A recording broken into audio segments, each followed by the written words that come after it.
going. Hey everyone, it's me. I'm here. I'm gonna go ahead and oh, I gotta get to the correct act here. Well, I gotta run this ad, so I'll do that. Oh yeah, we got selfie with a selfie with or Nadia's taking a selfie, which is funny. I like how Elaine's in the background, like, oh my god, these kids.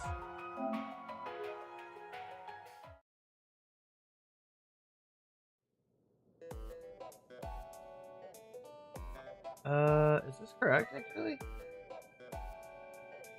Yeah, this is correct, actually, okay. Yeah, so, are there fish?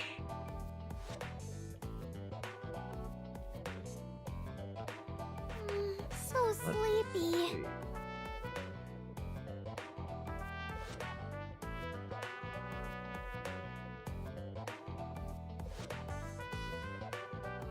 Yeah, we're just running the ad, so wait up here. I did get the what do you call those things? All right, let's move.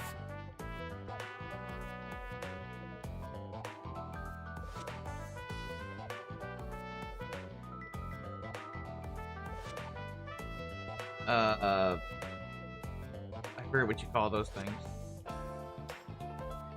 The MVPs for Leon and you're on Act 2B. They're doing Anya's story right now. That's cool. Yeah, I got the MVPs for Leon and Celeste. So I guess while I'm waiting, I can do that.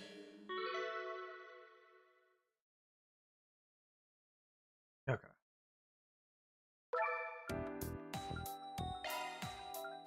It is beneficial to save tokens, by the way.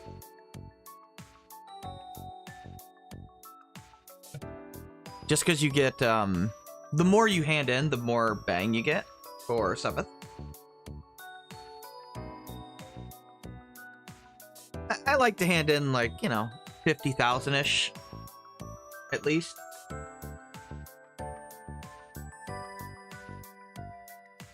Okay. Nice thing about Celeste and Leon is that they don't exactly have a lot of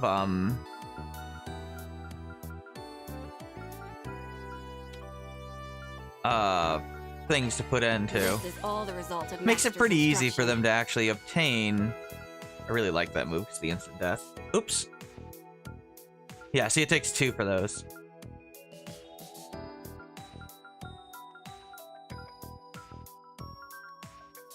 The accuracy bonus, which is nice. Let's sharpen this up a bit.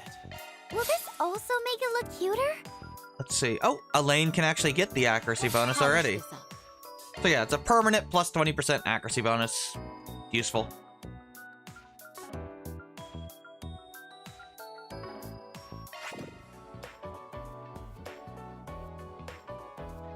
A day where you're not dead? You ended up getting over 9,000 per run. Yeah, you get a lot, actually.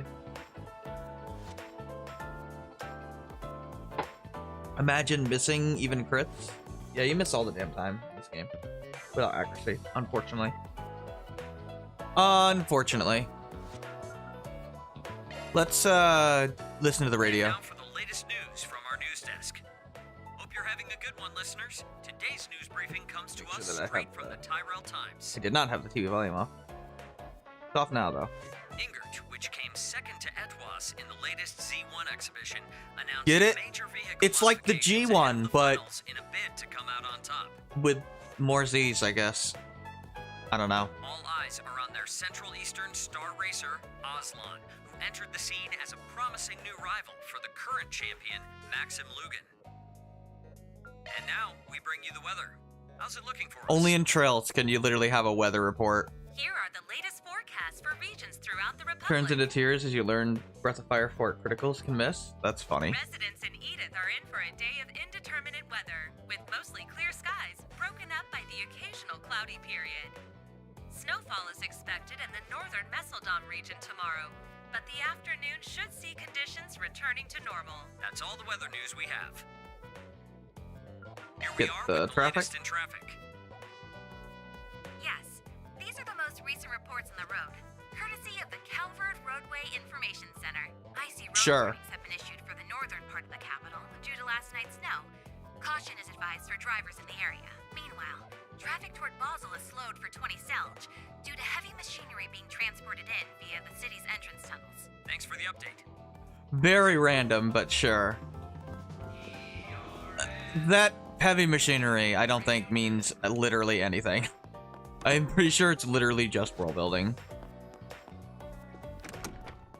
Kind of random, I know, but, you know. Hey, Paulette, how's it going?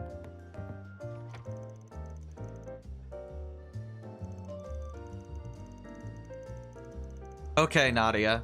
I highly doubt that's true, but sure, you'll survive. Oh yeah, get some coffee. A moment of reprieve offered by our beauteous landlady.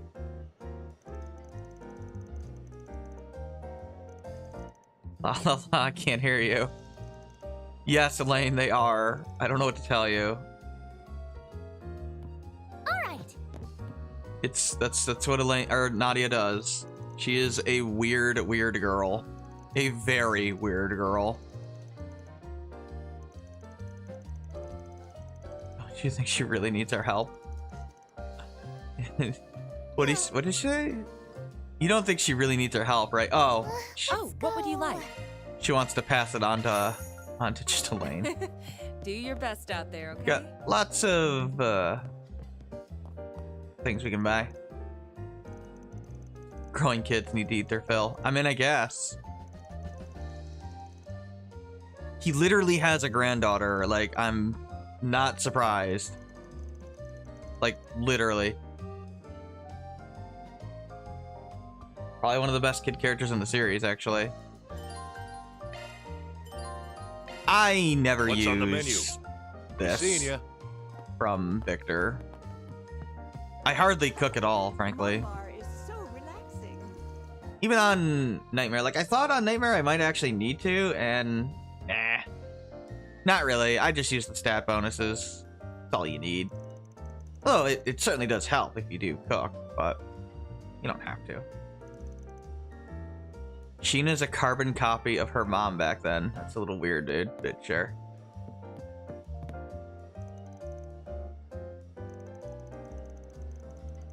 This is Sheena's dad. I don't think this Sheena will be summoning random spirits or fighting with cards, I guess. I guess the parents are on a date. Oh, yeah, there you go. There's some information on Hawker. He's divorced. That's why he's a single dad. Apparently he has custody of the kid.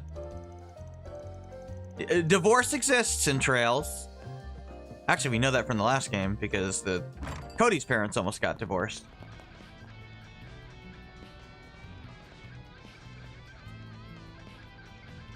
Pretty sure these are Yeast songs that are playing in the background.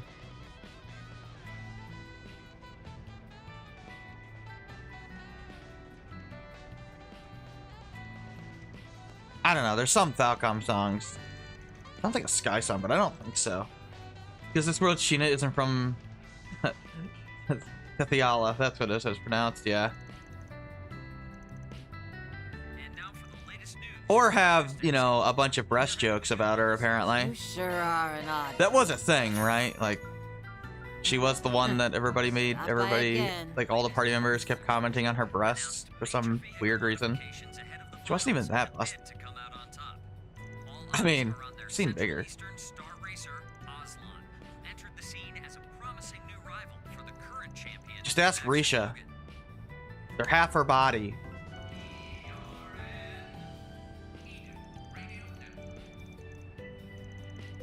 Next, we have a You think you can get me to give you ideas for free? Think again, kiddos. Like how Nadia tried to call her out on her BS by playing into it. That's funny. Of all the dungeons in Phonia, the Temple of Darkness, Ewer Forest, and Lathian Gorge were time wasters. The Temple of Darkness is a pain in the ass. Isn't that the one where you have to like lure the shadow guys down and it like doesn't work very well because their pathfinding is horrible?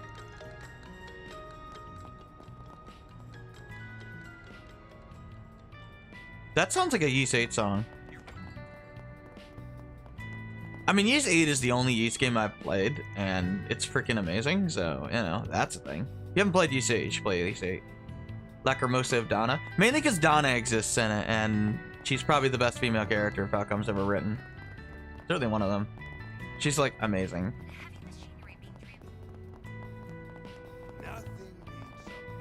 Oh! Well, here's Sheena, and a dine and dash. Sounds like a job for the police. Oh, yeah, they like to... They're doing the thing where, okay, yeah, they're doing make-believe about being cops, basically. Kind of like how there's the junior SSS in the Crossrail arc.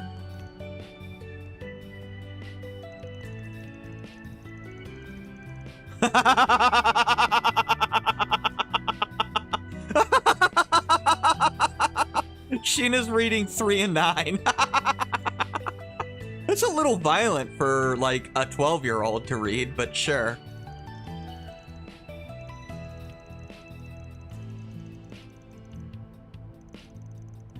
You can go ahead and ignore that. The shadows walk around, like chickens with their head cut off. Year 4-6 is a very time-consuming puzzle, button. Those just one at the tree, get through. Yeah, isn't it like, you have to go in a very specific pattern? Oh, Yume, of course, pretending to be a Spriggan.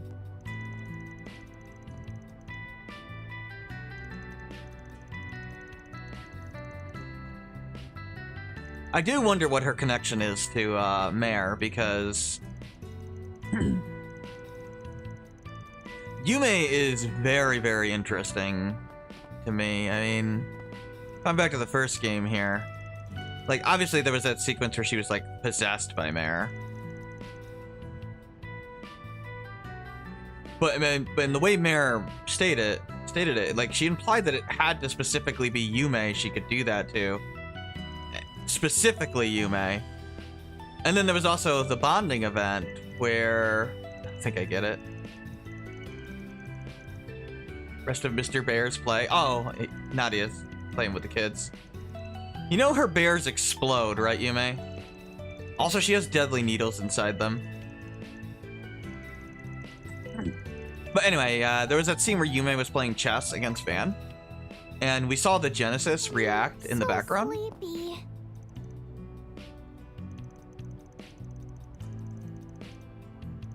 Oh, right. She doesn't have a bike yet. She's a little young. She's 6 years old, so... Actually, I think she's 7.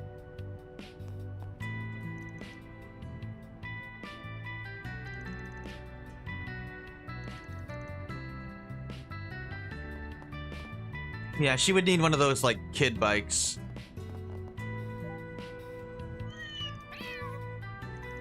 Oh yeah, for some reason, there's this, like, long storyline of Tiger the cat trying to romance Etoile, the other cat. Okay. I don't know why this is a thing in Daybreak 2, but it is. It's literally a running thing. I don't know. Cat romance, I guess. This should be the portal. But anyway, yeah, the scene with the chess board, the Genesis basically activated in it, and Yume just suddenly out of nowhere played the top engine move, as the terminology would be, to the point where even Van was like, whoa, that's actually a really good move. Van didn't like see the Genesis activated, but he look we see it activate clearly, and he looks to check, and then by the time he looks, it's gone. So the fact that Yume was somehow able to activate what is very clearly Mare to cheat at chess is interesting. Because she definitely did that. Like, they're not doing that for no reason. They're clearly building to something with Yume specifically. Oh, she's praying for Curtis to pass things. Oh, not Cody. It was Curtis. Cody is Kala's brother. Curtis is the kid whose parents almost got divorced. Cody and Kala's dad, I think, is dead. I think they said that in Cold Steel.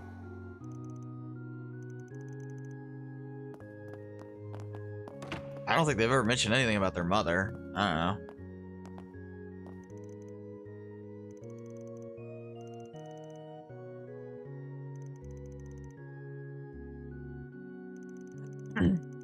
Yeah, because I think that was the reason why Cody, like, wanted to be... Like, I think his dad died from something with the Empire, so that's why he joined Hercules, I think, if I'm remembering that right. I don't know. Stop scheming, Nadia. Nadia will never stop scheming, like, ever.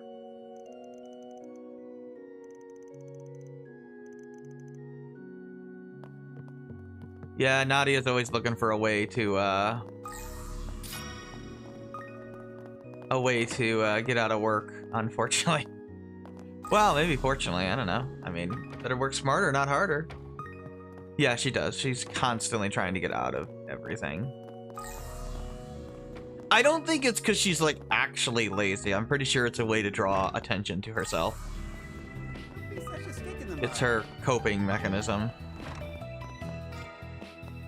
Oh, Sigourney. That's one of Agnes's students. Okay, yeah. So this is one of the girls that you could look up her skirt when they're talking to them. Which I have... I didn't do it to her, accidentally. I did it to the librarian girl. When I first played the game. Because I was just, you know, like, moving the camera, and I did like this, except from the other direction, and... Yeah, you can totally see the untextured underwear, and it's freaking weird.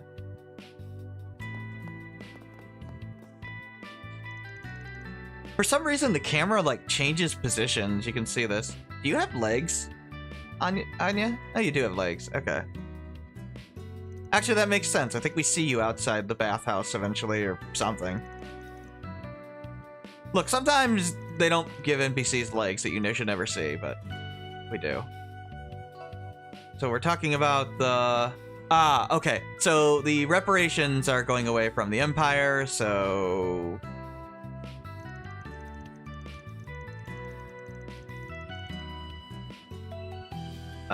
They're talking about the economic impact of that, basically. Yeah, also Anya is like a super duper smart economist for some reason, even though she's like 11. Just accept that. I don't know what to tell you. It's silly, I know, but you just have to accept it.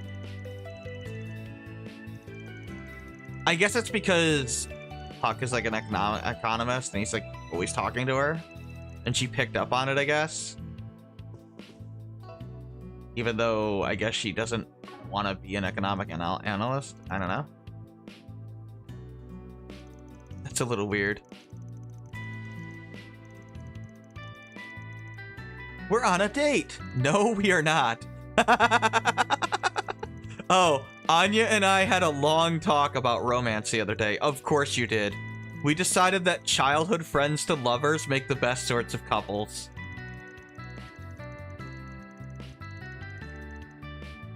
Thank you, Anya. Why do they have the same interests? I have no idea. Actually, I don't even think Anya has a male friend, so inside? I don't know why she is what she's talking about, honestly. But we could see half-naked Swin and Nadia, so, you know, here you go. Oh, I guess Elaine's here, too. I forgot she was here.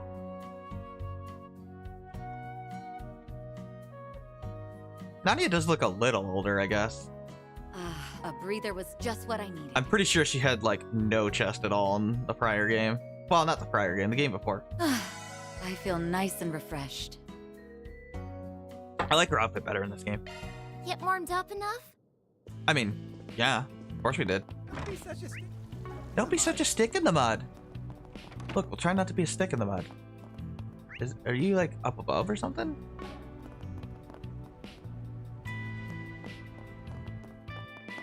Must be... Must be Curtis over here. Right, yeah. Curtis is he's actually an interesting NPC in this game. He's one of the kids I really do want to make sure I talk to a lot, because he has a bit of character development. It's kind of amusing what they do with him. I mean, he's not as interesting as like Kisara, but I mean, Kisara is like clearly being set up to actually be relevant in the actual story. I wouldn't be surprised if like with Sully, if Kisara gets a voice actress in the next game. I'd be kind of surprised if she didn't, actually. I guess I didn't talk to you twice.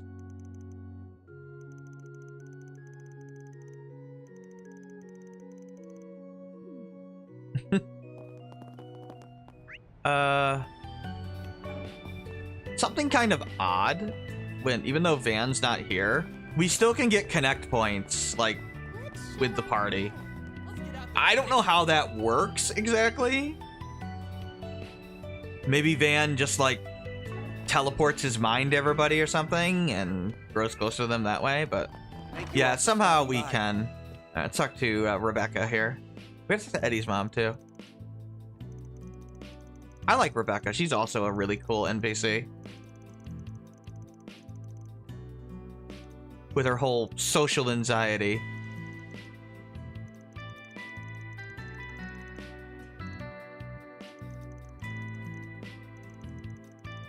I like watching her, like, journey to try to kind of get over her social anxiety. Well, not get over it, but, like, you know, try to cope with it better. I mean, she can't even go outside, so she has, I forget what the phobia is called, but she does have that fear of going outside. Ask me anything. Really? Agoraphobia, yeah, she has a version of that. It must be pretty severe if, considering she hasn't gone outside in literally 10 years. Oh, over 10 years, okay.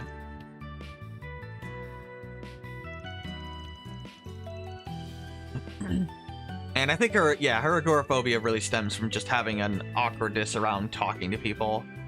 Allow me to assist. We can buy that iron watch.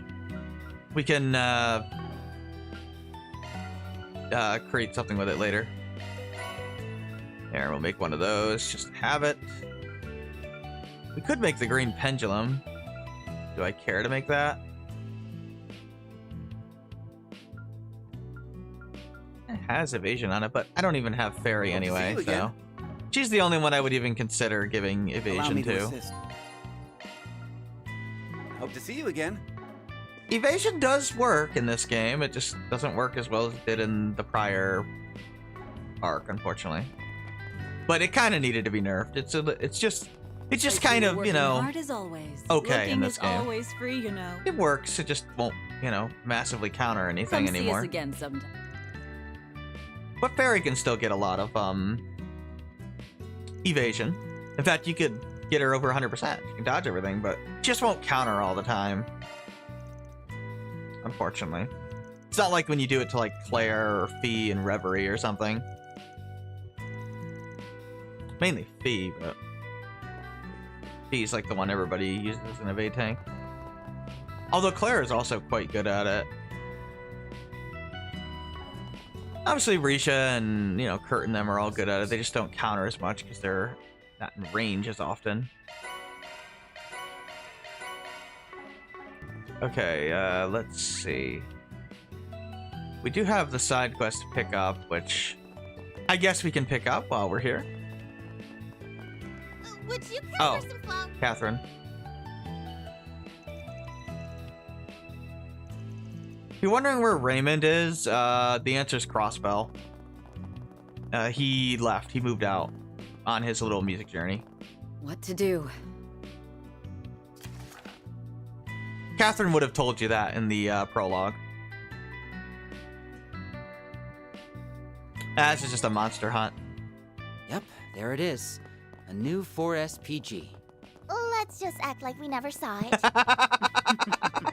I'm afraid you aren't getting out of this that easily. And with a devilish smile lacing her lips, she burdened the poor, hapless Nana with work. Yeah, that's it. So, yeah, they all moved out actually, so.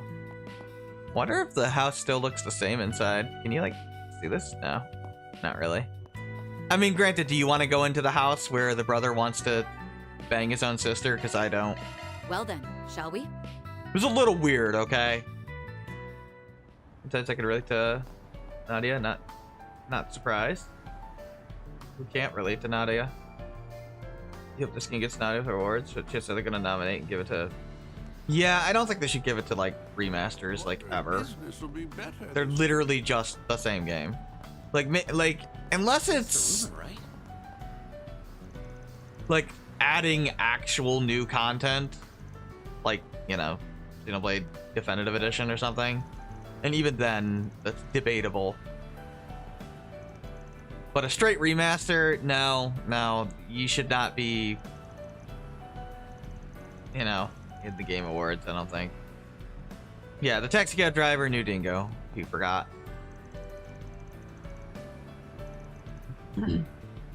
Old Giordano.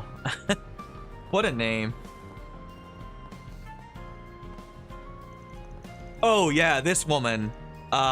If you forget who this woman is, she's the woman from the first game that we talked to.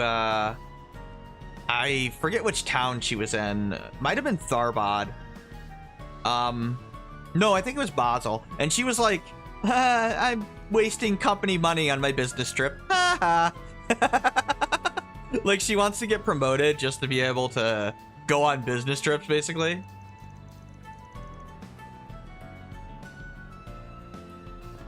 Yeah, she's hilarious. She just, like, her whole shtick is wasting company money. Such as not nominating Octopath Traveler 2 Best RPG. Yeah, I'm Starfield instead. Yeah, the fact that Octopath 2 does not get, like, best music is criminal. Like, literally. Freaking God of War won best soundtrack. Which, look, the soundtrack's fine, but, like, there's, like, what, 20 songs on it? Like, come on, man. Let's see what the bunny picked up from the seagulls. I like Myrna and Clarissa too. Yeah, Myrna's an annoying child, obviously, like, you know, throws temper tantrums and all that because she wants attention from her mom.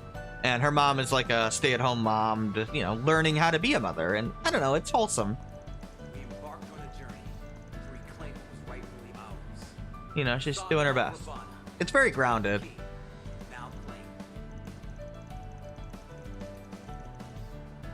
Yeah, she's making things up from a book she heard.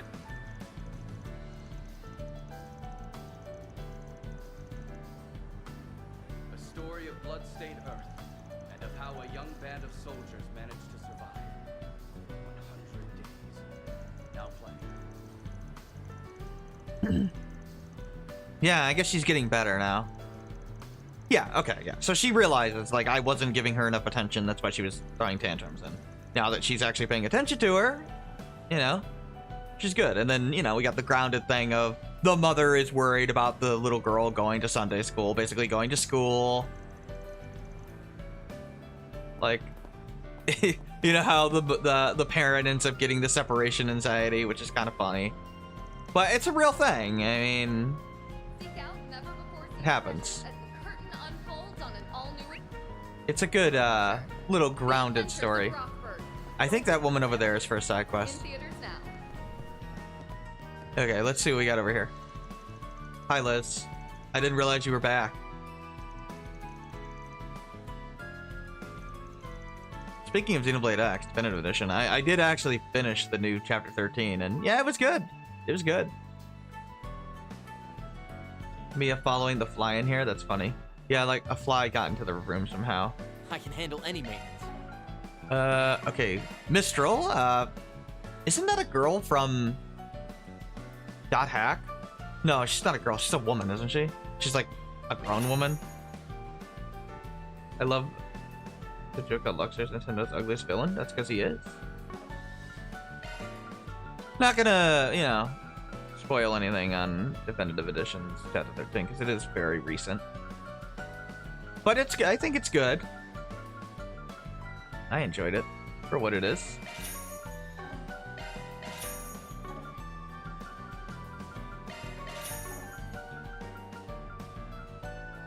I think at this point we can probably just buy all of the things. She's very lazy. Yeah, I know she is. That's what Mia is. My cat is always lazy. By the way, you can't change your quick art spell with equipping a plugin or anything. It's only based on whatever your first art is on your actual driver that's equipped. So if you had Mistral equipped, it would be Spark Edge. Hope to see you again. That's really only problematic when it's like one of the higher elements, because things like Argent Thorn actually cost a lot of Will you stop by again sometime? EP. So that kind of blows.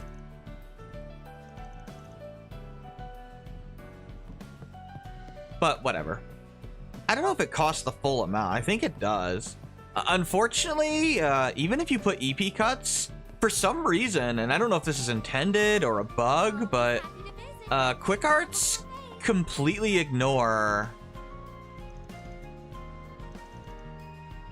They completely ignore EP cuts, which is kind of lame. I don't know why that's the case.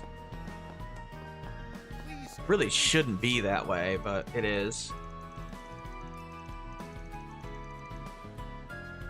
Yeah, I see that out there, don't worry.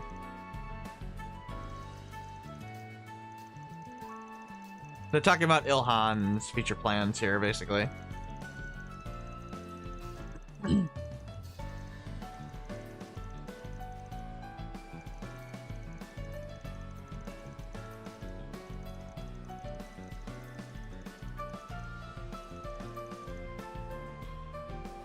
Honestly, they should nominate Fin Edition Elite X. Oblivion instead, probably.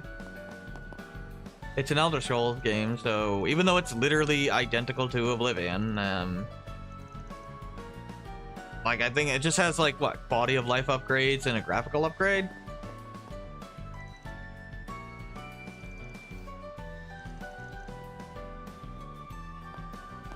If it even has quality of life upgrades.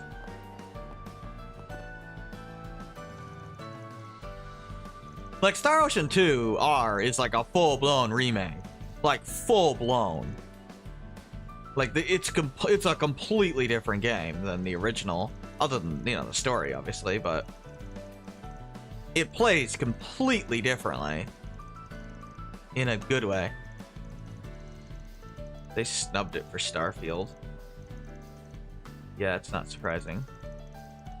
It's like when Xenoblade Chronicles 3 somehow inexplicably did not win OST of the year, despite having the literally most unique songs ever on a soundtrack. Literal songs that people have like never heard that kind of music before, ever. Seriously. Like, the Mobius boss theme is completely different from anything else that has ever existed in video games or movies or anything. Yet somehow that's not enough to win you Game of the Year because, or not Game of the Year, music, you know, soundtrack of best soundtrack. And instead they gave it to, isn't that the year they gave it to God of War with its generic video game trailer movie music? Like, okay. Yeah, I'm you know, I like listening to random trailer music type stuff too, but it's nowhere near as unique or interesting as Xenoblade Chronicles 3. And they must have known how pissed off that would make people, because they literally had like a whole Xenoblade Chronicles 3 flute concert and stuff. Because they must have known how ridiculous that looked.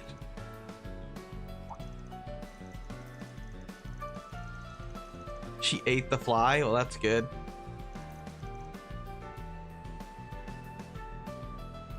Okay, yeah, they're talking about,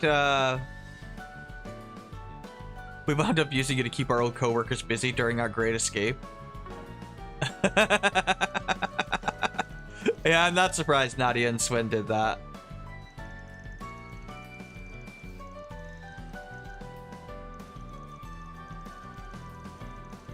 Sure, they can talk about their story. You might want to stock up on tissues. Yeah, no kidding. Although you did kill the Emperor.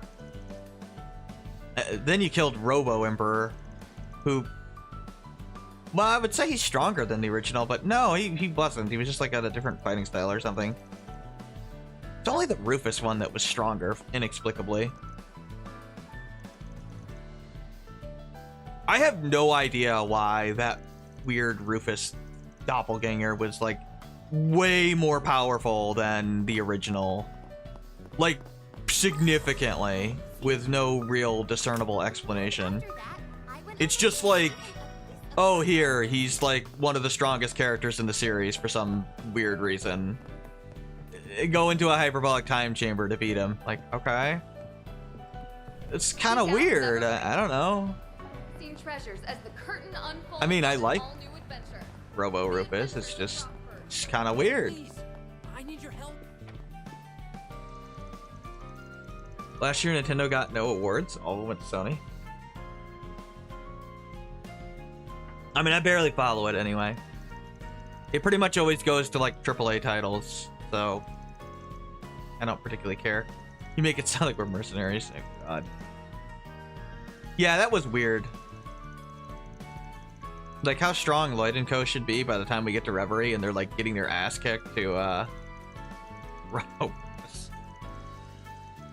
Princess Peach and Echoes of Wisdom both lost Best Family Game to Astrobot. Of course they did. I have Echoes of Wisdom. I haven't played it yet though. That is pretty ridiculous, but whatever.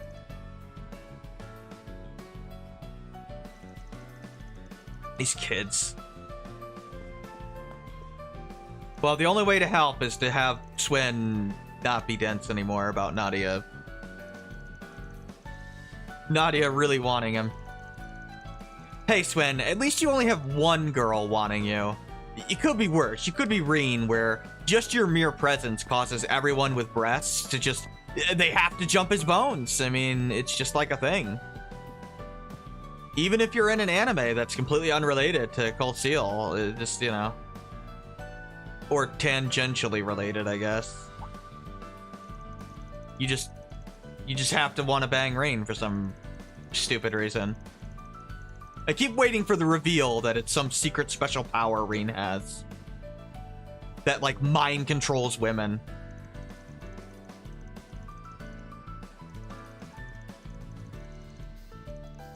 At least in, like, Daybreak, it's more reasonable, like... We pretty much have a triangle with... Yeah, Sarah crushes on Van, but, like, she has no chance in hell, and Van doesn't even give a shit about her. I mean, he doesn't hate her or anything, but, like, he has no feelings towards her whatsoever.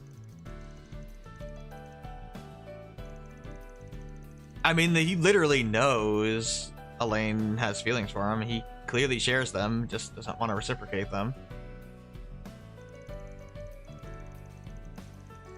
Obviously, he's dense with Anya's, but that's because Anya's is 16. And Van does not view her as an adult. That is why it doesn't cross his mind. Even though she's pretty damn obvious about it.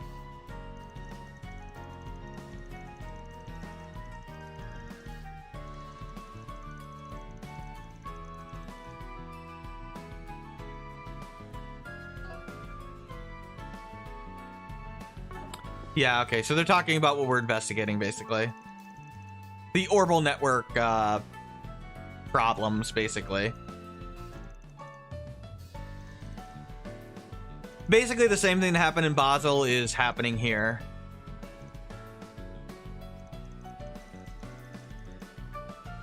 Yeah, Albus... I don't know, it's... Obviously, Regina is crushing hard on Albus, and Albus apparently doesn't notice or something. I don't know. I'm not sure why. I mean, Regina's pretty awesome. I'd date her if I was Albus, but he's a moron, so I don't know what to tell you. But yeah, I guess he like is interested in Elaine, which I'm sorry, dude. You have no chance in hell. You might as well just get with Regina. I mean, obviously at some point that's the direction that's gonna go, but Actually, I can't tell if he's crushing on Elaine or if he just like looks up to her and wants her to like notice him. If it's like, notice me, senpai. I don't know. But his actions towards Van scream make jealousy, but maybe that's just because she pays attention to him. I don't know.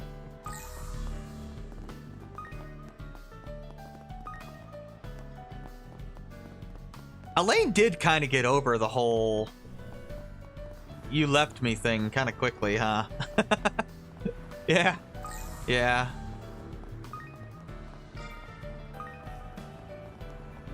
It's alright. I hate having to hit this R3 button 1,000 times, by the way. There's a portal somewhere around here. There's one in every screen that's in a town. Specifically in towns. There's, I think, 19 of them. You can tell because there's an achievement on the, well, here. I think it tells you. At least Metaphor won Best RPG. Yeah, that's true. Metaphor is supposed to be like a really good game. What's kind of funny is, I think Metaphor, didn't it like steal Daybreak's combats and stuff? Like, because Daybreak came out first, right? And then Atlas is like, they won't notice if we just like do the whole real-time transitioning into turn-based thing, right? Right? They won't notice that, right?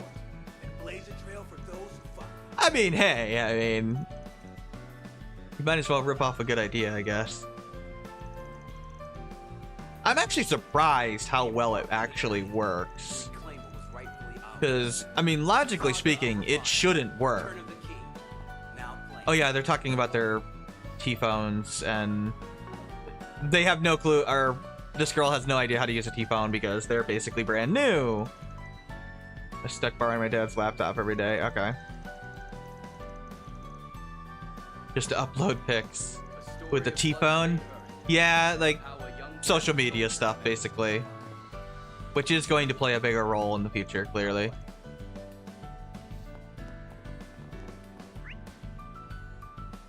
Yeah, they're building like an entire internet culture in Trailsverse now. This guy's still trying to... Yeah, this guy still can't get to the bus on time. Hilarious. Even though there's literally a schedule here.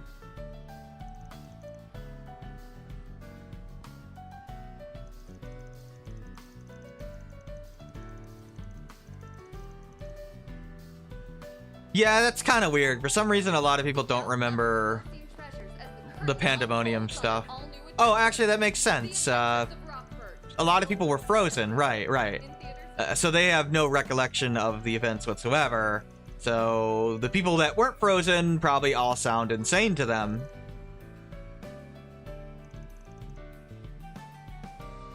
It was actually a really clever way they did that.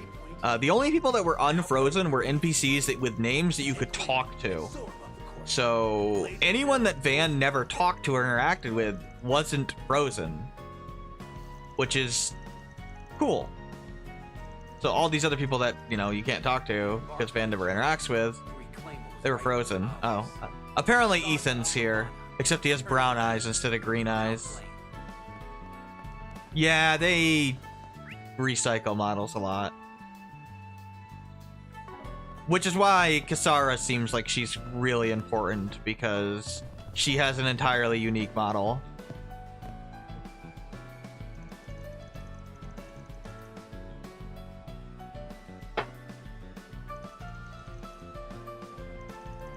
She has a very Sully-esque design. Although I think she's cuter than Sully, personally. I like her design better. I like the headband that she wears, or the hairband, whatever it is. Although I like Sully's design too. It's just I like Kisara's design a little better.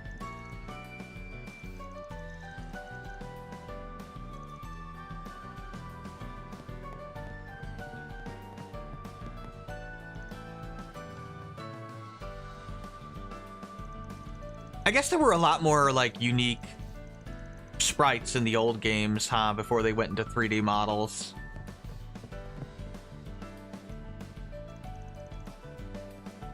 I think I talked to everybody in here, yeah. Probably because it takes more work to make models than it does sprites, I would imagine.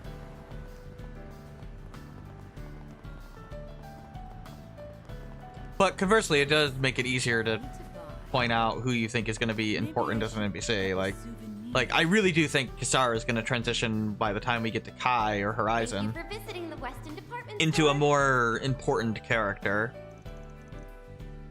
Like I think Our I store would has a be, wide variety of fine goods. I'd be surprised if she didn't have a voice actress. We hope you enjoy shopping with Although us. I suppose, no, there are voice actors for some of Anya's students, not her students, but her friends. They're also fellow students.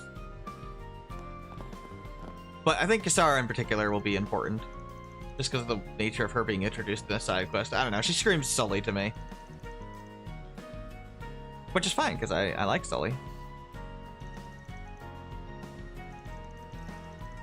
Ladies and gentlemen, your attention please.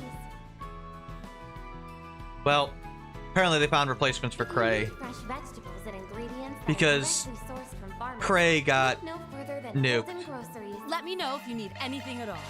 very nuked. Please come back We invite anytime. As everyone to in- come and see for yourselves. It's gone. How's Lilian doing? Because of Gerard, yes, and indeed because of Gerard. Let's see, super keen on going back.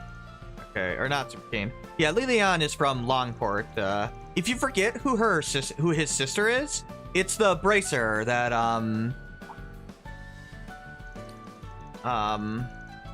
it's the bracer girl. Xianling, I think her name was. Gentlemen, your attention please. On the roof of this building, you will find a rest area. She's got like the surrounded by pigtails greenery. or something. Yeah, he's part of the Gakka school, brother to the bracer in Longport.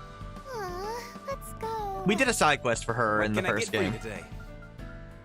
Those things Please cost a come back shit soon. ton of money. What can I get for you today? Really? Do we have anything else? Oh, we have energy jelly. I don't know what Please come energy back jelly soon. is, but sure. But yeah, he has a sister over there. Oh, this is the girl that wanted the rich husband. Well, woman that wanted the rich husband. She befriended Marguerite because Marguerite has a rich husband, and Beth apparently thought that, you know, Marguerite didn't actually love her husband and just, you know, wanted his money. So she got close to her to be like, "Hey, how do you be a gold digger? Can you teach me the methods of being a gold digger?"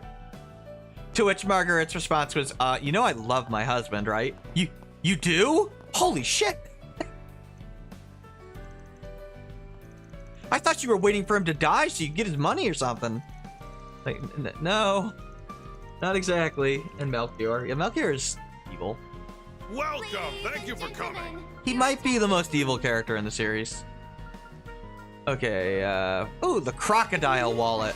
Yeah, we're gonna buy that sucker. Any unique accessory you should buy one copy of. 38 speed. Okay, these don't cost a lot. I am gonna buy them for... Anytime you can get more speed, get the speed. Speed's critical. Sylvie.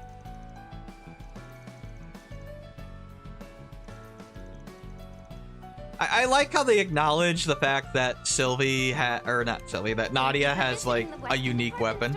Actually, to be fair, Swin does too. His sword, his dual swords, one of them combines into the other, which is, I think Cloud does it in Advent Children. It's like the same kind of weapon. Doesn't Ichigo do the same thing in Bleach in the last arc? I guess that's more common than I thought.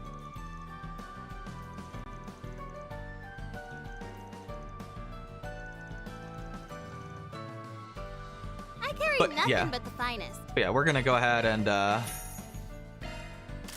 buy some weapons. Ladies and gentlemen, your attention please. Do Do we have accuracy up here? If you Yes, need we do. fresh vegetables and ingredients that are directly sourced from farmers, look no further than And we're gonna go ahead and get genius for the mages. It helps to power up the quick arts. It's the way to go, I think. Sniper glove, I think that's another unique accessory. We'll buy that. We have plenty of... I don't know which one. Oh, I guess I upgraded Elaine's old You better weapon. take good But care who of it. cares? It would have bothered me if I didn't. Oh, Julian. He's one of Reen's students. He's part of Class 7. Thank you for Class visiting the 7 Weston Department 3.0. Not that I think he's going to be that important, but Store. Our stores have whatever. a wide variety of fine goods for sale. he's here. He's current Class 7, apparently. We hope you enjoy shopping with us. Oh, wow. He's apparently a badass, and he is, by the way. I mean, he's taught by Reen that has less issues going on with his life now, so not surprising.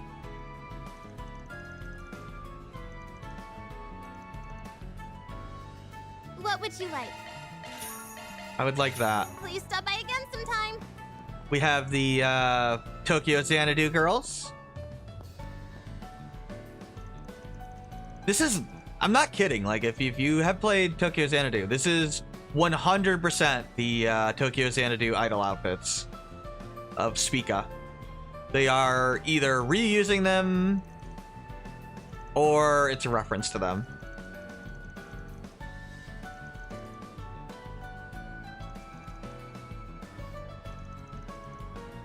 Why don't we both wear them? Then we'd be unstoppable. Thank you, Nadia. Let's go. I'm getting there, Nadia. I had to talk to the idol girls. I like the idols. Yeah, Rion was Ladies and gentlemen, like the head of your Spica, attention, please. and she wore that outfit.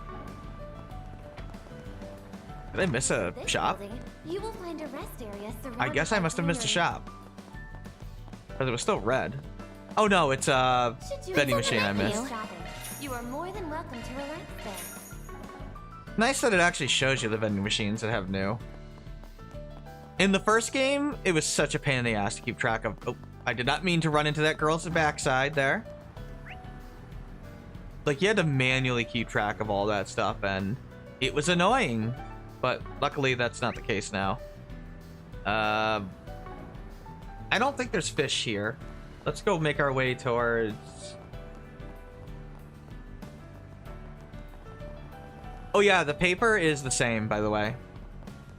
They didn't adjust, they didn't... I mean, unless you, I guess, didn't buy it before, you could buy it again here. Let's see here. Or if you did this one first, but I don't know why you would do this one first, but... I mean, I guess you could.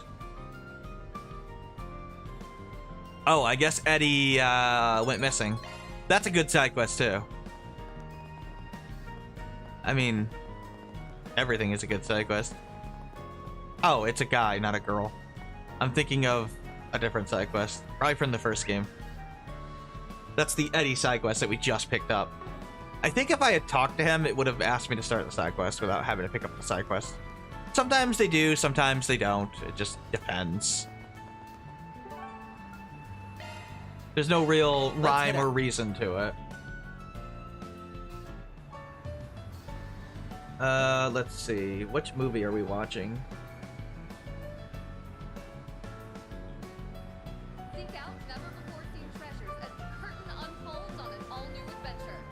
The Adventures of Rockford. Golden Correct. Actually, we can't watch a movie here. It's at the other... Oh, God, 3 Point Heat. That movie is Please step on. hilarious, but not for the right reasons. Super good.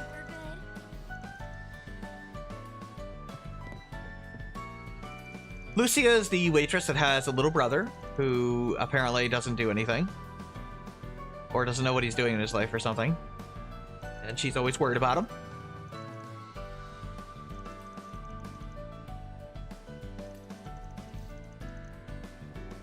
Welcome. Thank you for coming. I think the Please movie stop theater's by again. closed here. The key. Now play. Unfortunately.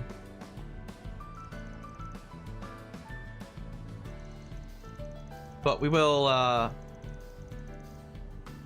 watch the movie in the other movie theater. There's another one. Story of See the blood-stained Tyrol earth District. And of how a young band of soldiers managed to survive. Okay, yeah, admittedly this is hilarious. Now play. Ah, Magisa.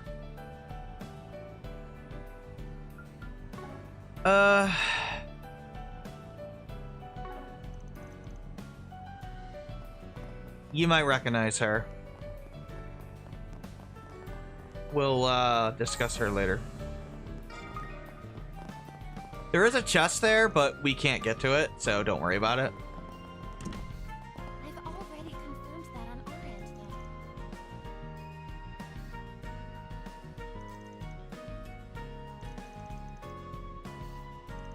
Right, Marielle is really busting her ass to,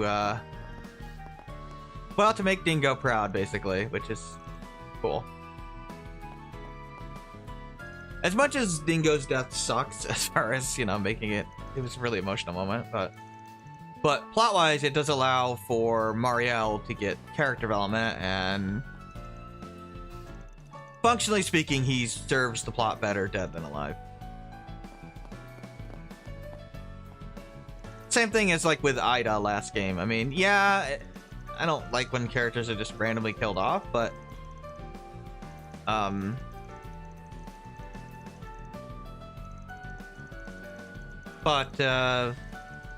killing off characters to develop other characters, that's fine. Especially when there's nothing else you can do with the character.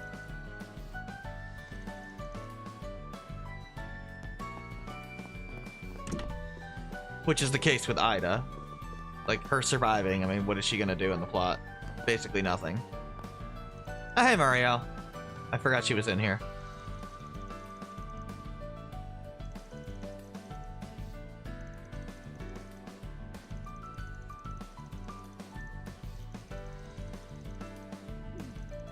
Her name is Nadia, and mine is Swin.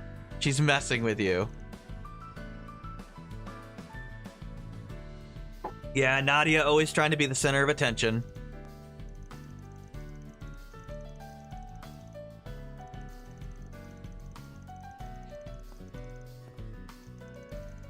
Yeah, we haven't run into Crimson Grendel.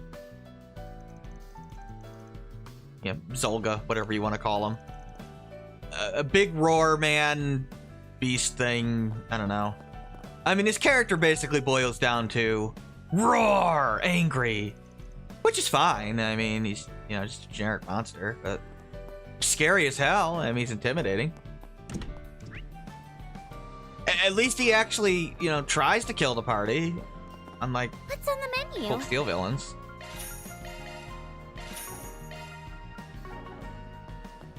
What's on the menu? I bought them, right? Yeah, okay, good. Yeah, the villains are much more threatening in Daybreak. Significantly so. I think a lot of Cold Steel's issues just stem from them refusing to have a real villain. Or refusing to commit to one, really.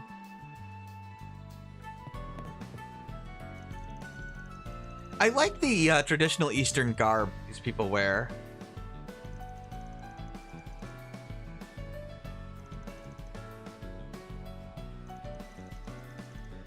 It just looks cool to me. Obviously, they have darker skin because they're from the East. Although not everybody from the East has the darker skin tone. Like, Nina, obviously. That's because she's half East Central Eastern. Although she basically hides her heritage because, well, you know, anti-immigration racist groups. So it's easier for her to just hide it. I mean, well, she doesn't like go out of her way to hide it. She just doesn't advertise it, basically.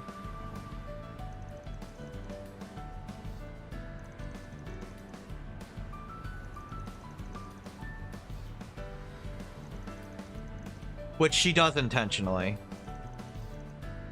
Or at least that's the implication. So that she can avoid that kind of bigotry towards her. Prejudice, whatever word you want to throw around.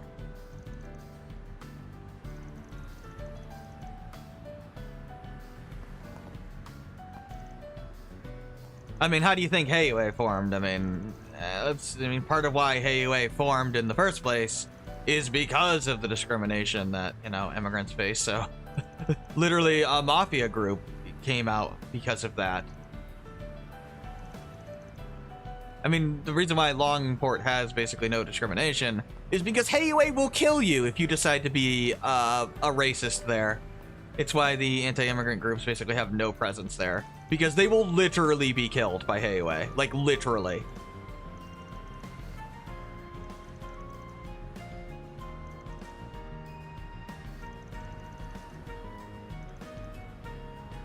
I mean, they don't say like, oh, Heiue formed partly because of the racism in Calvert, but I mean, it's a safe assumption to make.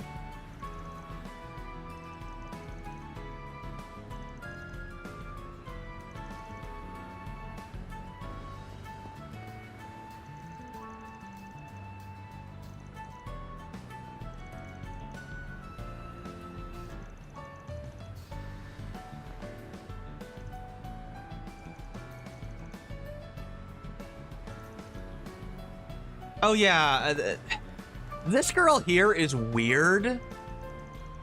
He kind of turned off on my chair. That's for being dead. Sorry. Yeah, this woman here, Marilyn. The curtain unfolds on an all-new adventure. The Adventures of Rockford. Golden Calamity.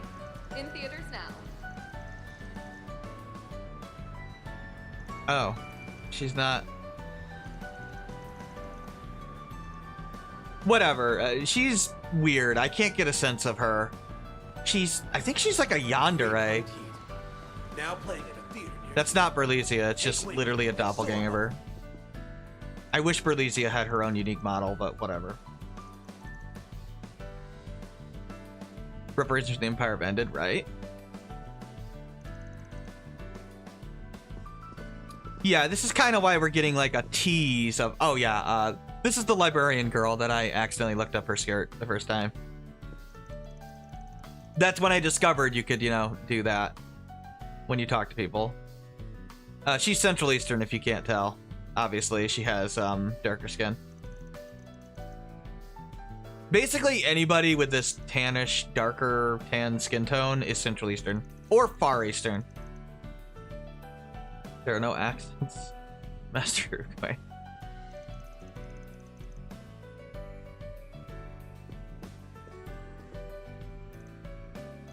If you are morbidly curious, every female character has the same untextured underwear.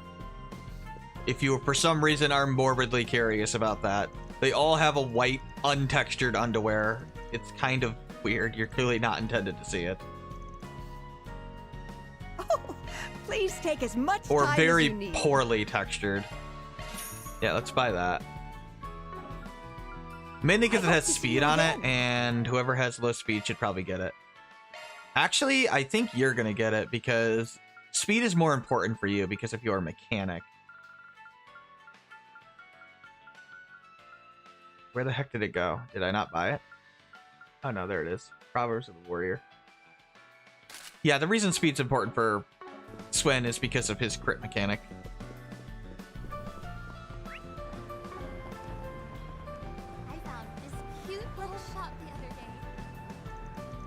You heard about those crazy rumors? What crazy rumors? With the disappearing and reappearing and the screaming and stuff? So we're saying maybe a serial killer? Okay, they're talking about the serial killer. I was hoping these guys would talk about something else right now, but I guess they don't in this chapter.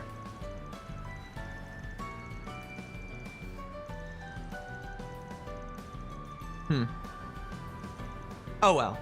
These two NPCs do have an interesting conversation at some point. But I guess they're just talking about the serial killers right now. Okay, now they're talking about the T-phone. They talk about something related to culture. That's interesting. But I guess that's not this chapter. Act, whatever.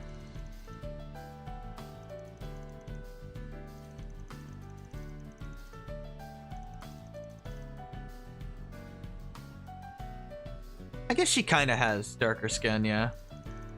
Sometimes it's kind of hard to like tell sometimes because of just the nature of anime designs. But yeah, they're supposed to have like darker skin color. It's most obvious on Deswani because he's like basically black, but that's unusual. It's usually like a darker tannish color.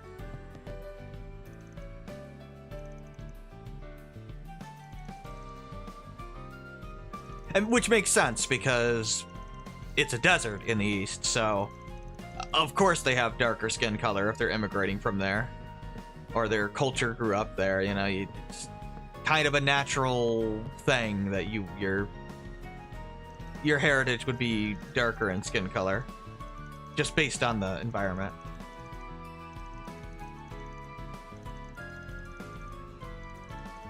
Technically, the desert starts in Calvard, but that's just because it's spreading into Calvard. Thank you. Because Starbot is part of the Empire, or not the Empire, the Republic. It's like the border town, basically. Although it's not really that close to the border. It's the only like part of. It's by an oasis, so it's the closest thing to the border that's livable, really. We're going Radiant Historia. Intro Desertification. Desertification has been started, man.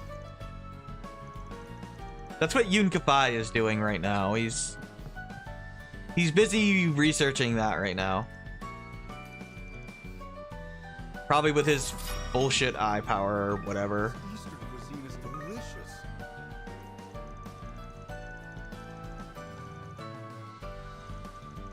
I'm sure he'll be introduced and probably just raffle stomp us all. Let's just be honest here.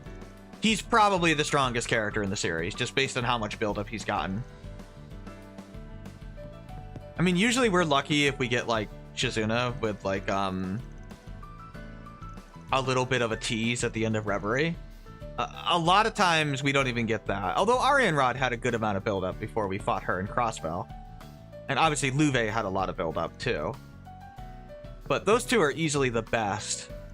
A lot of times, you know, it's like Aurelia where they just show up and they're just super freaking strong. And we're just supposed to believe it. I think Aurelia has like the most ridiculous introduction. I like Aurelia, but I mean, she literally has like a ridiculous introduction. Somehow talking to Laura knocks Laura almost unconscious. Talking to Laura. I have no idea why or how.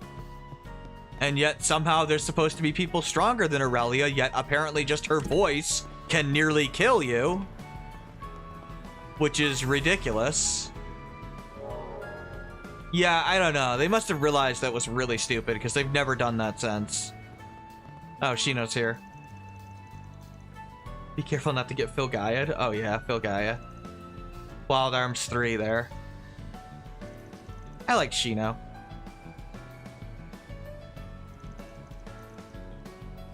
She's another interesting NPC because she has a unique design. Completely unique. I think she has like very little voice acting, but like, why does she have a unique design, you know?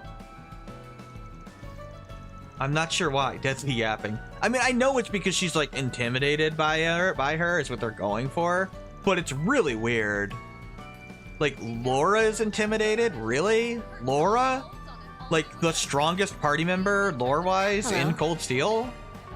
Outside of, like, well, at the time, but I'm by Cold Steel 1 and 2. And then I would argue she's probably top 3, and by the time we're in Cold Steel 4. Of course, I'm one of the few that thinks Reen is not the strongest party member in the arc. Oh, I guess it's not in here. Okay. Sometimes you can fish in there. I personally think Laura and Gaius are more powerful than Reen, even in 4. Have you heard the news? But he's probably 3 or 4. I don't think he's carrying the team, basically. What can I get for you? Thanks for shopping.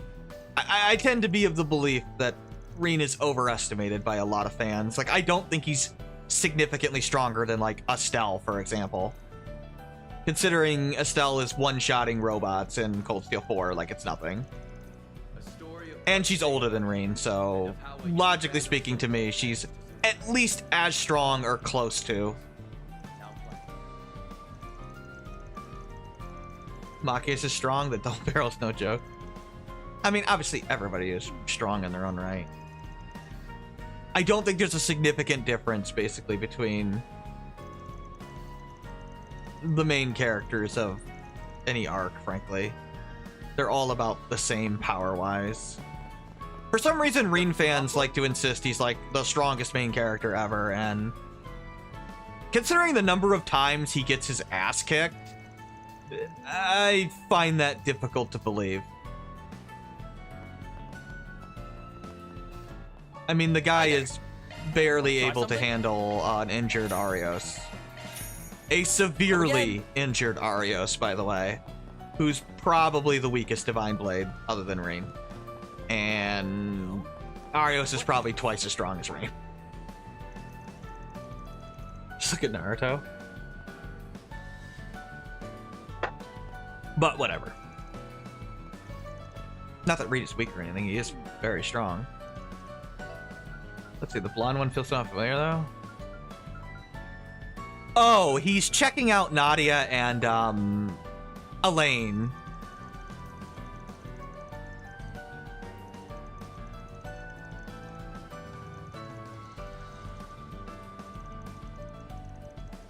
He's not being a pervert. I know it comes across that way, but he's not. He's scouting, recruiting for fashion magazines, basically. It's a new industry in Calvert. Kid Team packing the strongest. Beast and Senate barely win big. Digit wins, yeah, I know. Reen loses all the damn time. In fact, it kind of becomes a joke.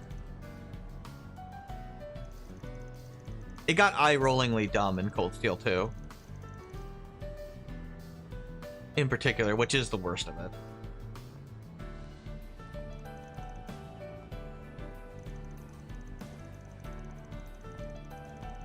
You don't really start winning until like Cold Steel 4, which is aggravating.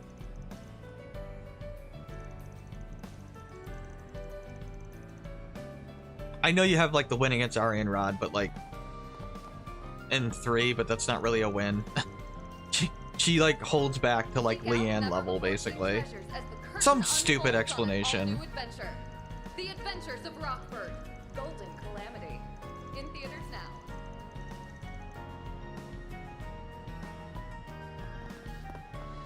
It's like, yeah, we beat McBurn like 1,000 times, but every single time it's like, oh, I'm holding back. It's like, okay, yeah, I know. Like every other freaking villain in the entire series. It's great.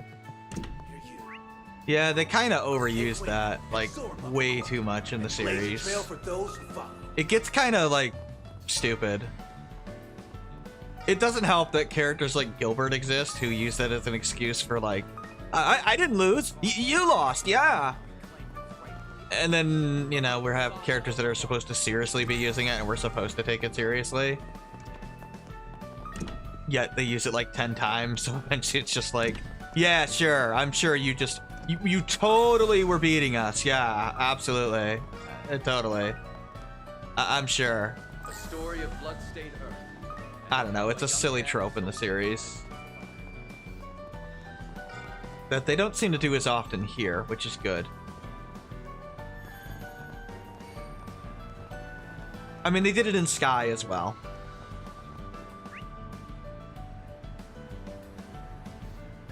Which, you know... It's a little less annoying there because we don't have useless boss fights. Which I'm fully expecting that to change in the remake. I would guess they're going to add pointless boss fights that don't need to be there. If they remake SC anyway. Not FC. Because FC it doesn't really happen that much.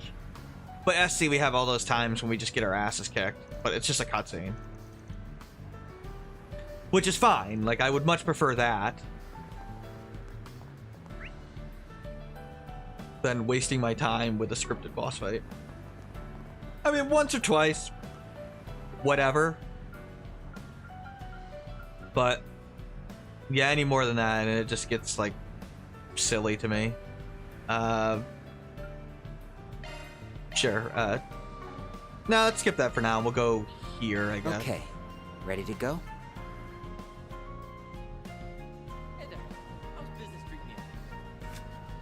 Did we already catch this fish? Yeah, we did. It's a costume. Let's see. Any fish in Trion Mall? No. No, there isn't. Where's the center market? There is no fish here, right? Do this. Oh, that's Trion Mall. No, there's no fish here. Okay. I thought so, but I figured I'd check. Unfortunately, the UI does not mark whether there are new fish or not. That's the only thing I gotta be a little careful of. Veggies or something? Oh, Lashkar. Right, yeah, this is his job. He's selling vegetables, which I guess that's because he used to live in Cray, where, you know, they grew plants and stuff. They grew like crops. Great job, by the way. Traumatized the kid by making him work at a shop where they sell vegetables when he lived in a village that was nuked, known for vegetables. Great job, guys. Great job. Just brilliant. That'll help him get over his 10-year-old girlfriend being turned into atoms. Absolutely.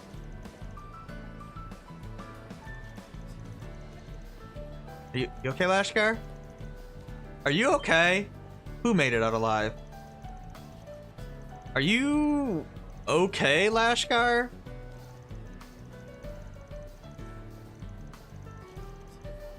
I'm sure he's fine. Nothing wrong with him at all. I mean, he only has to know that his girlfriend and entire family were completely and utterly nuked and turned into atoms. It's great. It's not like they were developing a romantic relationship or anything. And, you know, she was the entire reason he wanted to be a bracer. Look at my words. No, nothing like that. Yeah, it's I never even put two and two together that, like, they're having him sell vegetables. Anything like, strike your fancy? I don't think they thought that through. I don't know. Thanks. That just seems a little on the nose, I guess. Kind of funny. Oh yeah, with you is Lulua and Salen there. The two idol girls. The Tokyo Xanadu girls. I mean, I know they're not from Tokyo Xanadu, but like they look like them. Although, to be fair, Toa exists in Tokyo Xanadu. That's not a joke. Like, they literally have full-blown Toa in Tokyo Xanadu. Like, I know it's not supposed to be Toa, but for some reason, Toa just exists in Tokyo Xanadu. It's a different character, but it's literally her model, and it's really weird. I'm not gonna lie to you. I think it's her voice actress, too. Like, in English and Japanese, it's just like, here's Toa. It's like, oh, hi. Can we fish in here? We'd rather do the eating than the catching, but Aha, we can. Do you think this is ridiculous? Is this ridiculous? This is probably ridiculous, right? What would you do if you saw somebody just fishing in the fountain behind you? I don't know. I'd probably just stare dumbfounded. There's no reason for me to fish here. I just find it amusing, and I like Nadia saying, dinner! So, I don't know. I thought it would amuse me. Oh, here's the Swanee and his daughter. That is an unfortunate camera angle. I did not do that, game. I have no control over this camera angle. Just don't worry about it. What did she say?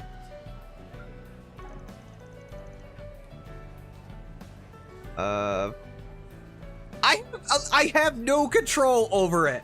Look. I'm not kidding. I am trying to move the camera away from the girl's underwear, and I cannot. It's not my fault this time. Center Marche really does have everything. Okay, yeah. I do like his relationship to his daughter. He's always so busy, he can like never spend time with her. I think she's wearing shorts, actually. Right? It is shorts, right? There's so much to Right? see. I think it's shorts. Let's go to the Canale place together.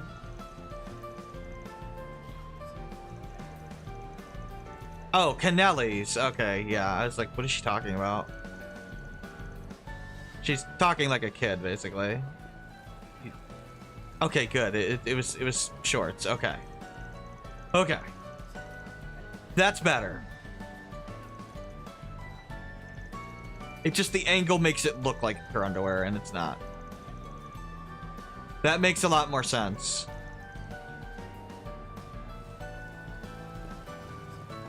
But I do like the Swanee and his relationship to his family. Here's Edmund over here.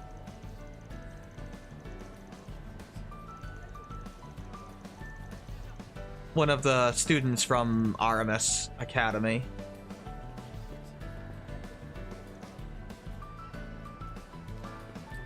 Sabrina here.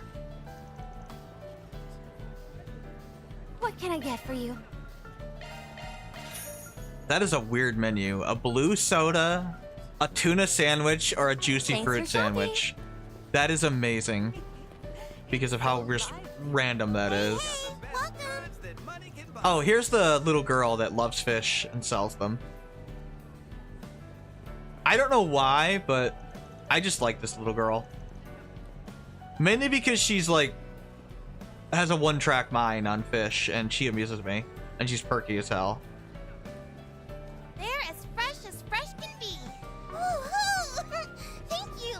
I just like when she goes, "Ooh hoo, thank you." I don't know why. I just like that. Oh, Nadia wants the. You gotta get me one of these stat. That's going to help us with our mission. How? I don't think that's quite her attention.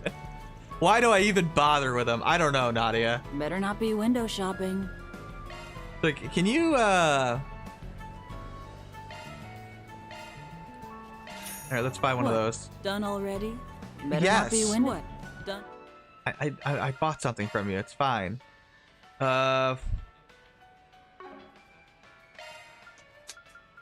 want to get the twinkling ring on? I guess I didn't need to buy that, but that's okay. Yeah, I think 75% is Already? fine. I could turn it into a better one later. Two of them turn into the tier 2, so.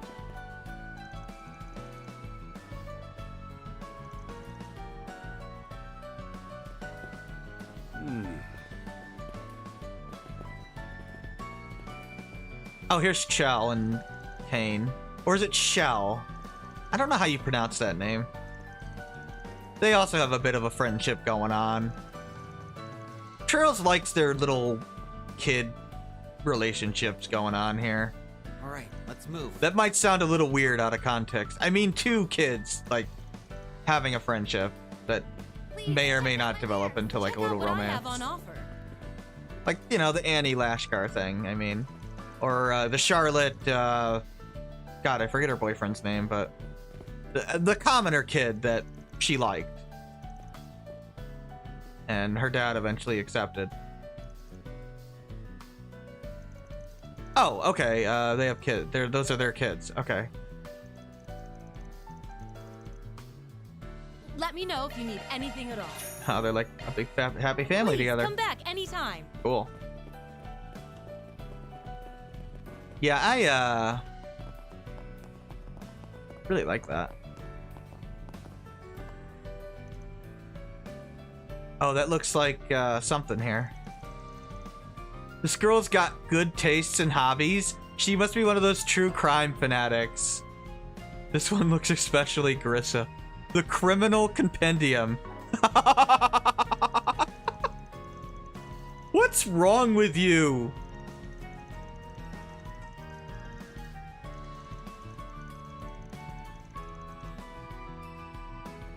Oh no. Finding a new spot to read up on about the felons of the world and their sordid deeds is a nice change of pace. Yeah, for some reason, she just likes reading about gruesome murders. I don't know why. Oh, I guess she said the same thing. Not as funny as the girl from the Blacklight District that has a stabbing fetish.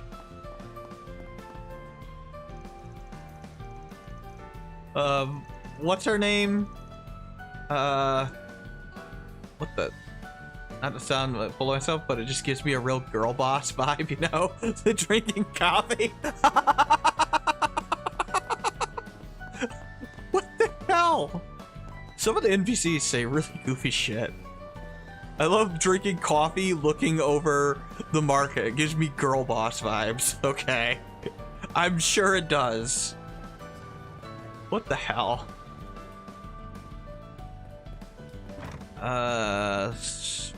God, I forget the name. I forget her name. Whatever, I want to buy that. We're gonna buy the dumpling. I'm gonna get, I don't know, enough fishing things that I will have no issues for a while. I need to get the portal. I don't exactly know where the portal is. Might be here? No. I mean, I could look at the map and find it, but... well, that's cheating. He says as he has a guide. It's mainly for a checklist. I don't really need a guide.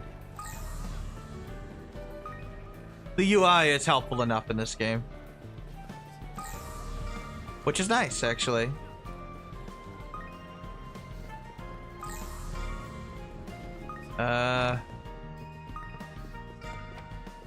Although I might have to look up where this one is, because I don't remember where it is. There should be one here somewhere.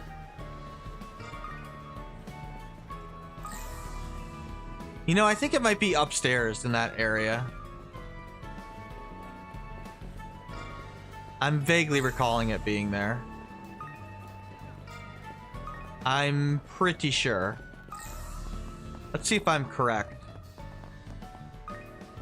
I am incorrect. Huh. Okay, fine. Where is it? Oh, by the fishing spot. Okay. Thought I walked by here. I don't know how I didn't see it. I guess I just missed it somehow. Not paying enough attention, I guess. My bad.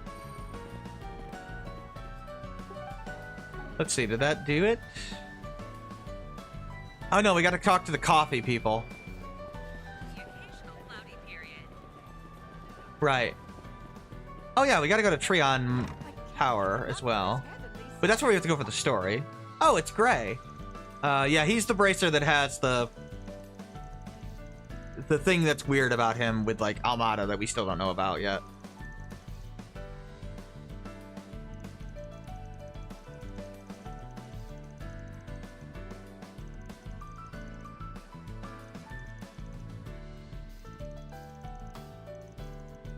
A+ advice from an A-rank bracer.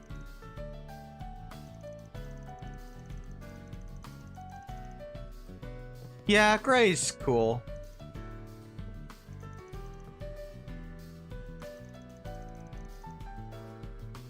Oh, yeah, you should probably go check on Lashkar. He's selling vegetables.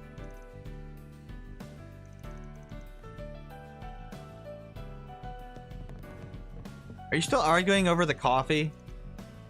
Right, yeah. He likes black coffee and she doesn't, and they fight over it. It's funny.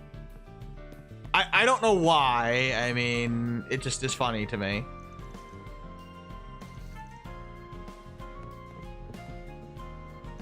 You got anything for us there?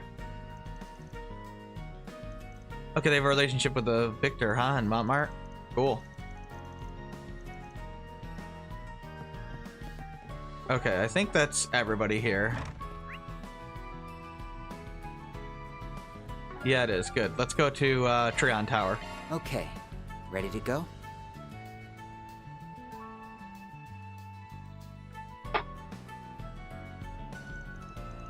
This area is brand new. We could not go here in the first game. There's the tower. Oh, skyscraper, I guess. Oh, so this is Trion Tower. Not quite as tall as Orcus I've Tower. only ever seen it from a distance. It makes a way bigger impression up close. It does look pretty cool, though. Can you believe that me of 5 minutes ago used to think Orcus Tower was the cooler one? You are a weird girl, Guess I'm gonna Nadia. have to redo my ranking. You know 2 towers. You literally know 2 towers. What are you ranking?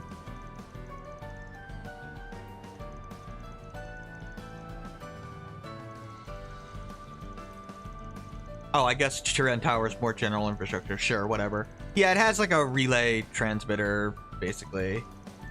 Orbal network wave thing.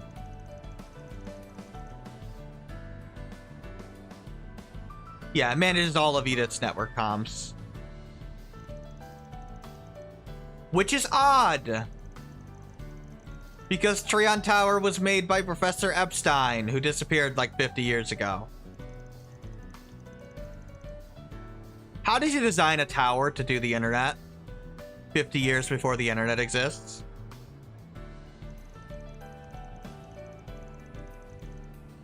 Right, it was originally made as a clock tower, supposedly. But it just so happened to have, you know, everything necessary to make it an orbal communication device. As if he could somehow know the future.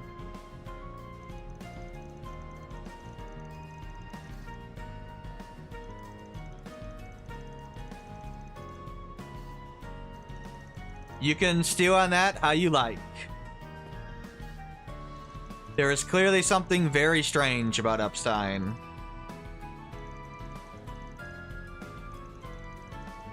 If considering he made the Genesis, I would not be surprised if he actually had knowledge of the future to some degree.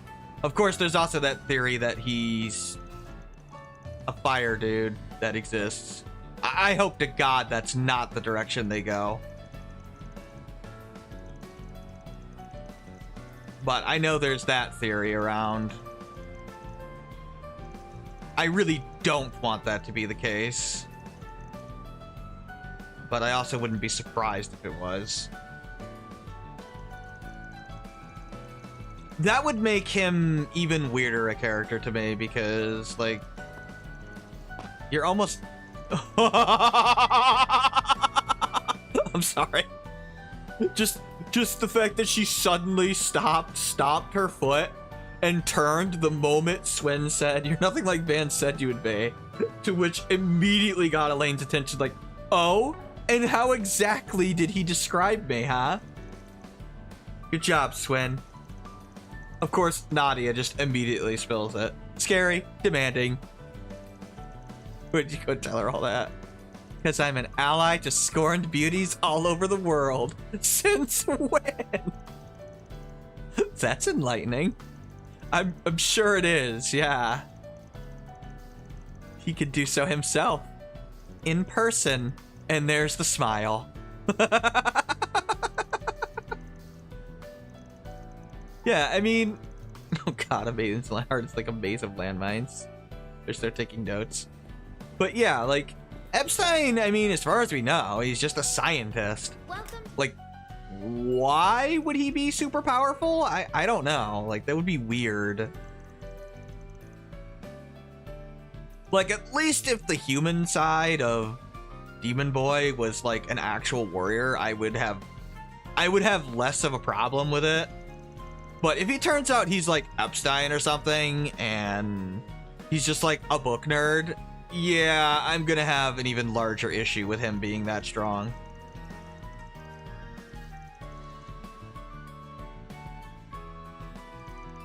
if they make him like, you know, somebody that was like a Jaeger or something 50 years ago, okay, fine, I could buy it. But yeah, I don't know. They're probably going in the direction that he's Epstein, but who knows? It's got to be related. Oh, hi, up there. Because knowledge is power. I mean, maybe. I hope they go in the direction that the experiment he did caused somebody else to, like, merge with Demon or whatever. I don't know. McBurn doesn't make a whole lot of sense right now. Yeah, we'll talk to them. We'll go see, Oh, I almost said who was up there, but no, I shouldn't do that.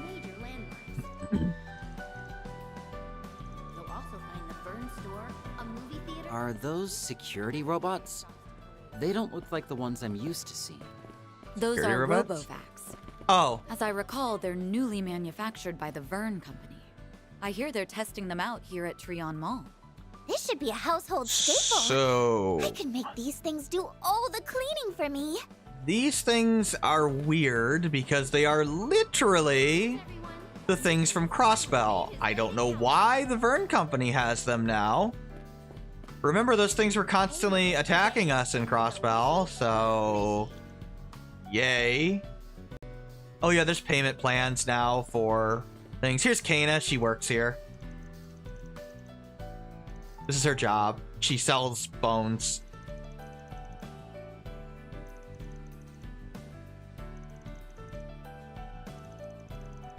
Welcome to the Trion Mall. Oh yeah, Goddard's dead, unfortunately. Of course, your parents are dead too.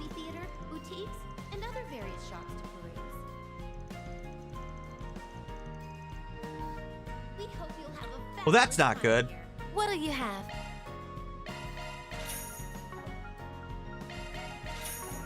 I'll switch my controller in a second. Good news, everyone. Mishy has finally. Yeah, there's like a family plan for the T-phone. Welcome. Thank you for coming. Why they sell orb mints next to the T-phone, I don't know. I mean, maybe you know, but I don't. But yeah, there's literally just like a whole T-phone store here. They're basically iPhones. I mean, that's what they are. They just call them T-phones. But they're the exact same thing, and they cost a shit ton of money. They also sell laptops here. So yeah, I mean, and desktop PCs, yeah. A full-blown modern computer tech store with phones. They even sell phone covers, so you can kind of see them over here, which is interesting.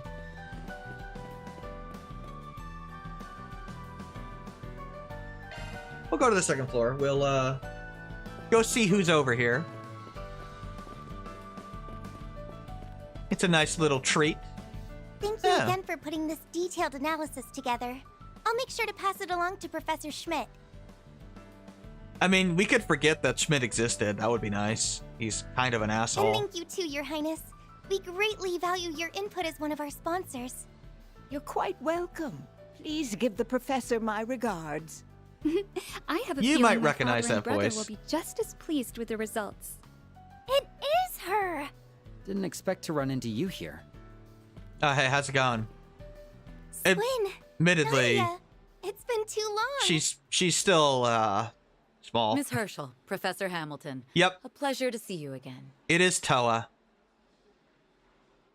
She is very, very pretty.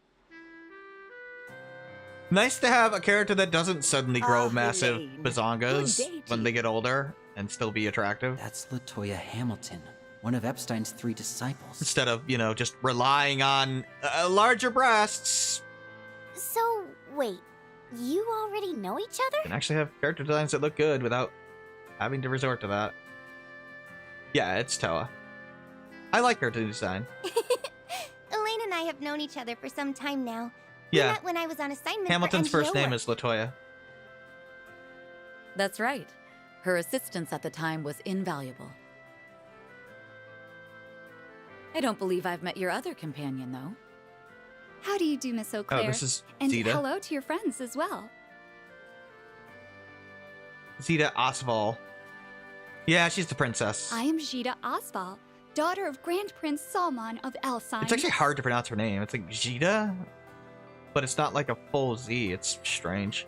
What a blessing it is to meet so many new people today. Change the L and M or playing FF14, I guess. The Princess of Elsheim?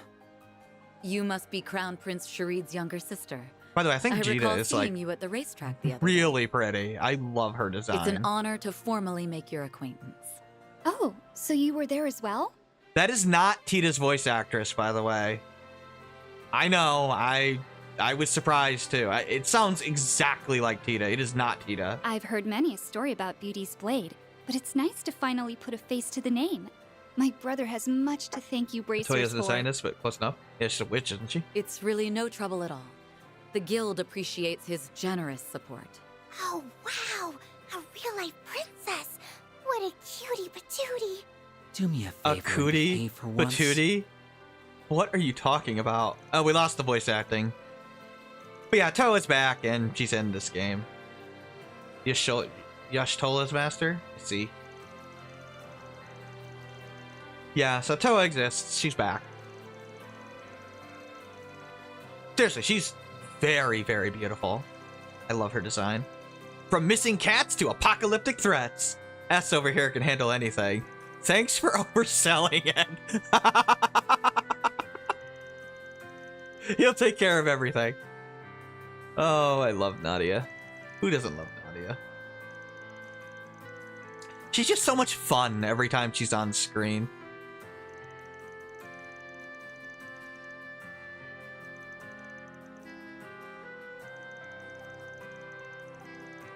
Toa looks good with the glasses.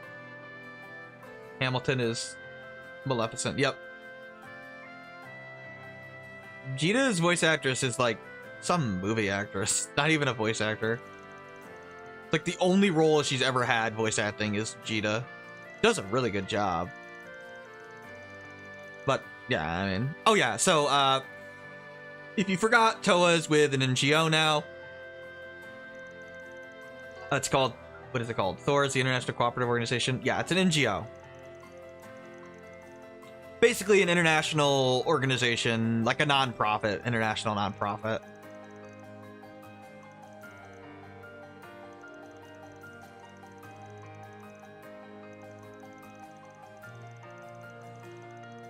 Yeah, yeah.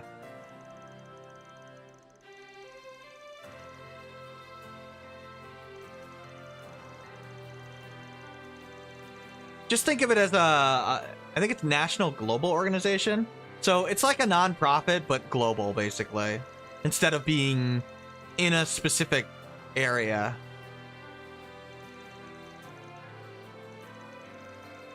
Yeah, she does both still. Somehow. I don't know how that's possible, but she does. Back to this acting Spriggan business. How riveting. Yeah, Jita is like weird and she's like, please put me in the party, but you're not playable. No, I want to be. She comes across like that, and it's kind of fun. She's like, please add me to the playable cast, please.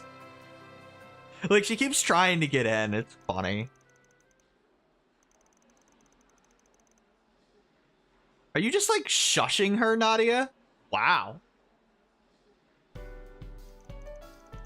Yeah, having orbal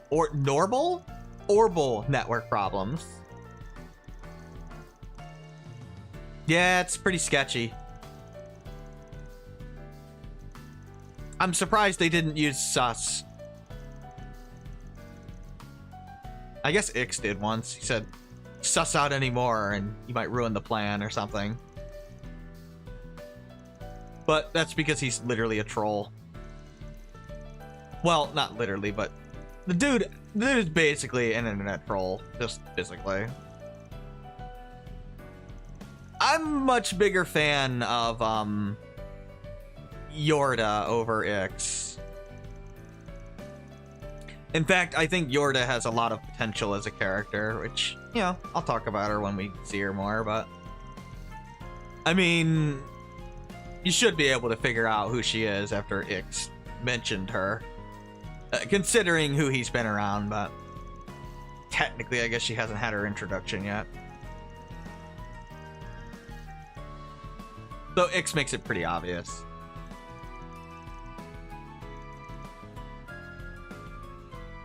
Yeah, Yorda interests me. Ix... I hope Ix dies a very painful death. I'll just leave it at that for now. There is a specific line that Ix has in this game that infuriates me, and I will make sure to point it out to you. Boutiques and other various shops to peruse. To where I want to physically punch him. The hottest new commodity, the T-phone. Very freaking hard, repeatedly. It's a cutting-edge piece of global technology that's lighting Calvert. Yeah, he's a little shit. You won't want to miss it. Yorda has potential as a character. Ix is just a Okay. pain in the ass. I think we've hit up all the spots worth visiting. No, we Then I haven't. suggest we head for the tower.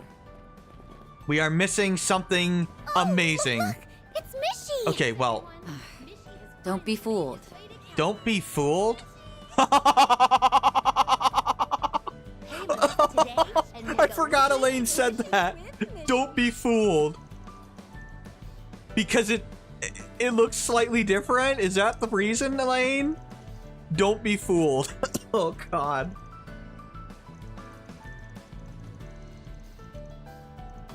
Handled by Valis, huh? What's wrong, Elaine?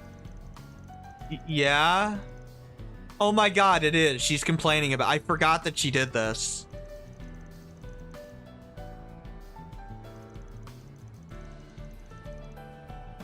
She's literally complaining that this Mishy looks different. Oh my God. Look at her face. She's pissed. She's like, not my Mishy. She is really doing this right now. Elaine, A-rank bracer, is literally going, not my Mishy. Also, his arm is going through his head.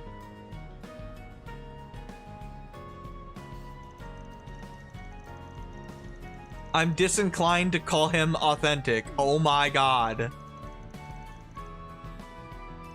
Are you Tio when she's older? She is literally like, she is kind of going here. That is funny. I don't remember her ever doing that. She must never do that again. Especially like the one time she does it or something. I do not remember that at all. You'll also find That a is film store, hilarious. a movie Wow. theater, boutiques, and other various shops to peruse. Drop by the Elaine, film what is store wrong if with wanna you? Check out the hottest new commodity, the T-phone. Okay, we want to go into. Oh, that's the bank. I'm sorry, I don't want to go into the bank. It's a cutting-edge piece of orbal technology. Oh, that's not. lighting That's the Calvert Quincy on Market. fire. You won't want to miss it. I remember then Lloyd had to wear a Mishy shoot. Yeah, that was an amazing side quest. Welcome Liberal Boutique. to Liberal. They deal in specialty goods and souvenirs from the Liberal Kingdom. I've never been to a place like this before. Whoa! Is that a model of the original Arce? Indeed it Whoa, is. hey, that's a lot of acerbic tomatoes. Here's the Arce. Go wishy with Mishy. Also, we got the map of Liberal. We've got Roland up there, complete with the clock tower. This is Stell's hometown. There's some acerbic tomatoes for representing that side quest we did in the first game. And over here we have Lila. Welcome to the Treon Mall. Here you'll find Treon Tower. You remember Lila, right? Major landmarks. You'll also find the Vern store. It's the Lila we know. It's Mayor Maybell's maid. Visit the new Liberal She looks pretty fine in 3D, I have to say. to sample a range of imported goods from the Liberal Kingdom. Yeah, she literally mentions Antaros. That's that restaurant in Bose. She would know. She's from there. Everything from the latest CCF products. Yeah, I was not expecting to see Lila in this arc, but she's here. and that's pretty damn awesome. Yeah, it's definitely her. She's got the blue hair, the green eyes. It's her. Mishy has finally made his way to Calvert. Pay him a visit today and make a wishy with Mishy. I'd hurry up your game by pointing out a missed opportunity.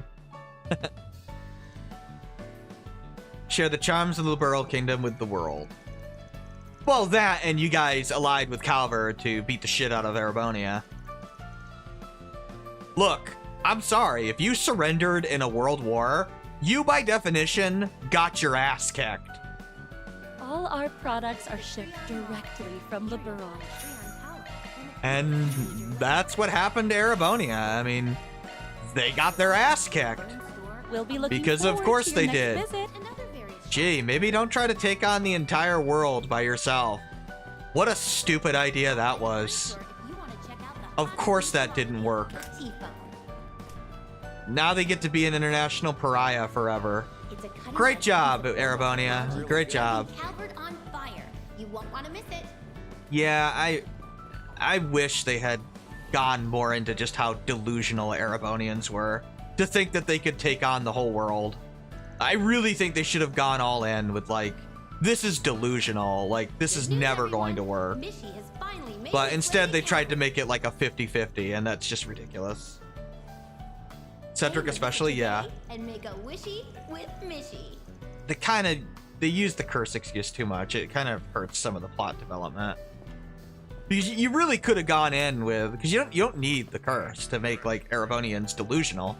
Because they're an entire country of just delusional imperialists that think that basically they've been, you know, sniffing their own farts and thinking it smells good for so long that How can I help you? you did not need the curse to make them all just delusional morons that thought they could take on the whole world. But they should have just gone into that, you know? A movie theater, boutiques, and other various shops. Like make Ozzy come across as an idiot who thinks he can take on the whole world. Like go into his overconfidence flaw that he had, or at least he had back in Sky. Yeah, Gilbert was way out of his league. Instead, they have like Cassius say he has a 40% chance of beating Erebonia with the rest of the world. Like that's just dumb. Like that would be like if in real life, I don't know, the US tried to fight the entire world physically, militarily at once. I'm sorry, they're not winning. Like, yes, it's the strongest country in the world. They're still not beating the entire world at the same time. That's just not happening. Like, at best, they could stalemate for a while. At best.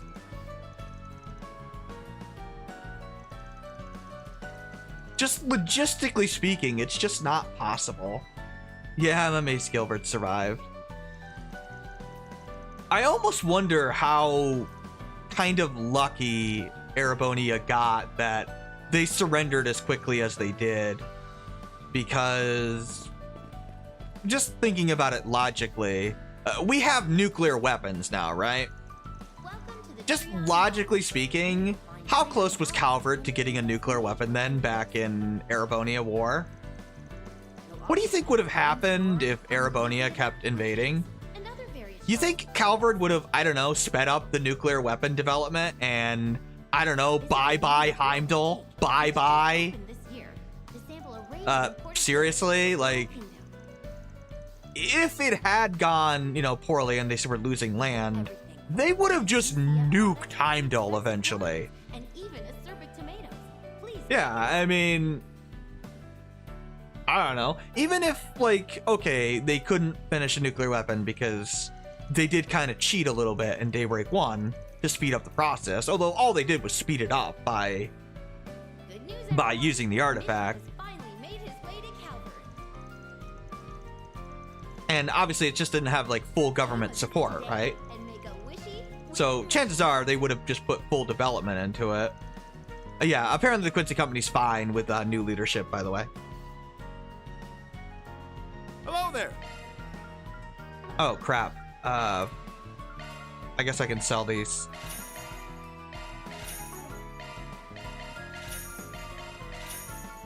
But yeah, even if they didn't, okay, you push back and you take some territory from Calvert, from Liberal, from all these other countries. Okay. Hello there. Logistically speaking, how are you going to keep that supply line? Just logistically speaking. You know what's going to happen eventually is Cassius is just going to take troops, circle around you because you have this massive territory, isolate your supply line. Congratulations, you've lost 500,000 troops. It was a really dumb plan. Like, you're gonna conquer the continent? Like, really? How are you even gonna control that? Even if you did, you would get a massive insurgency. I mean, maybe they thought, like, I don't know. I mean, yeah, I know. Osborne's doing it to, like, kill Ishmelga, which is just so stupid to me, but whatever. I'm just talking about from, like, the perspective of Van Dyke. Who was the biggest idiot who came up with that plan? I mean, it's Osborne's plan. He just didn't tell everybody, like, the real reason. Feeding Anya's droplets like crazy. I usually just sell them. I like to get the food bonuses instead. Welcome to the Treon Mall. Here you'll find Treon Tower, one of Edith's main... I just mean from, like, Van Dyke's perspective. Like, dude, you didn't think to voice, like, hey, this is a really stupid idea, Osborne. We're going to eventually lose. It's just a matter of when. And yet, Van Dyke is giving that ridiculous speech at the beginning of CS4 where he's like, we're gonna win this war in 6 months. Or within a year. And it's just like, dude, what are you smoking? Like, are you on something? Like, I'm sorry, you're not beating Calvert and the rest of the world in a year. That's just not happening. Period. Good news, everyone. Especially when they had, like, poorly trained soldiers. Like, I mean, they drafted Harold Hayworth. You think Harold Hayworth is gonna be, like, an elite soldier? Like, really? Like, 2 weeks of boot camp does not make somebody a good soldier. It's just ridiculous. I wish they had gone into more, like, how delusional people were. But the party, like, never points it out to anybody. It's kind of weird. And instead, they try to, like, hype up Erebonia as having an advantage, which I never bought. It's just, that's just silly. Like, maybe initially, like, I think Cassius is talking about, okay, those initial skirmishes. Okay, fine. But overall, I would think they would have the advantage over Erebonia in the long run. Just due to the nature of having so many more alliances, having smaller territories as a result. They're the ones defending, so they automatically have a advantage. Made his way to Calvert. Pay him a visit to Why Osborne's minions decided to flood their floating castle with monsters. I don't think they had any choice in that, but that is kind of funny. That is the funniest, like, boss rush. Like, half the bosses there are just like, yeah, I don't even know why we're here. I guess we have to, like, do this because we're, like, contractually obligated. It's kind of funny.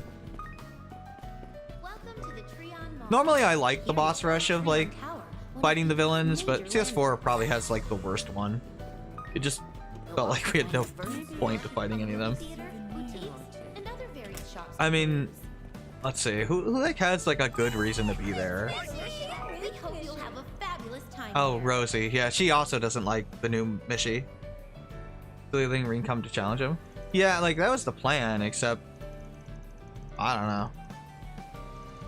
It's a weird plan. You need like a flowchart to follow Osborne's actions, and even then, some of them just don't make any sense. I don't think the whole thing with Osborne was planned originally. I don't know what the original plan was, but it definitely wasn't what happened in CS4. Because a lot of his actions just don't make a lot of sense. Here's the portal. Like, why does he annex Northumbria? I have no idea. Like, that has nothing to do with his plan. It's like a complete waste of time and resources. He just does it for no reason. Like, he has no reason. Like, maybe Crossbell you can justify by, like, okay, it's a front line. Northumbria makes no sense at all. It has no economic use to him. It's literally a bunch of snow that has no natural resources. It's a terrible position. It basically just makes his job harder. It's a waste of time for him to annex it, and yet he does. Why not buy a souvenir to remember your visit? Oh, Shinyon is a movie buff, I guess. It's kind of weird. Didn't even mean the other boss, but the regular random encounters. Yeah, the random encounters are funny. I don't know why they're there either. Thank you for your visit. Probably just a side effect of Ishmelga power or something. The showing on screen That's 2 my will guess. soon begin. If you have a ticket, please proceed to the entrance. Admittedly, it would be kind of funny if, like, when we like, confront McBurn, he's just like, I'm gonna do this to do my goal. Like, yeah, we just walk by him. I kind of wish the party had just done that. Like, dude, we have no reason to fight you. Like, why would we bother? Let's just go by you. That would be really funny.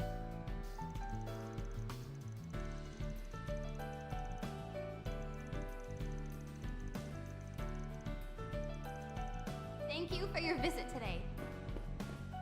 Um, The showing on screen 1 will soon yeah, sometimes I kind of wish, like, when a villain is giving their evil monologue. I mean, I guess McBurn's not really giving an evil monologue, but like, he goes on and on and on. And we just, like, sit there and let him instead of, I don't know, shooting him.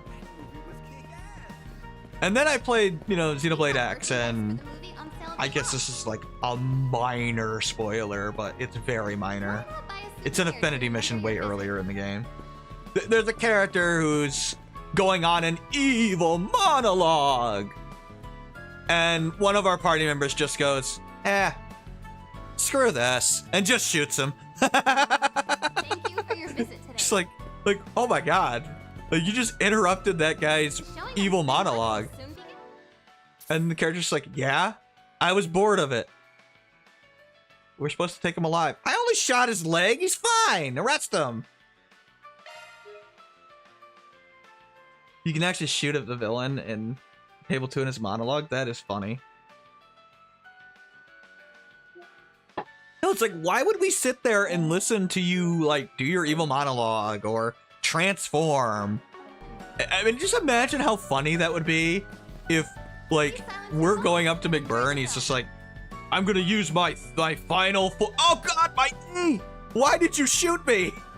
It's like, we have no reason to fight you, dude. Right up. We just, like, shoot him and knock him away. He's just, like, whining in the background, like, no, my plan. We just leave him there.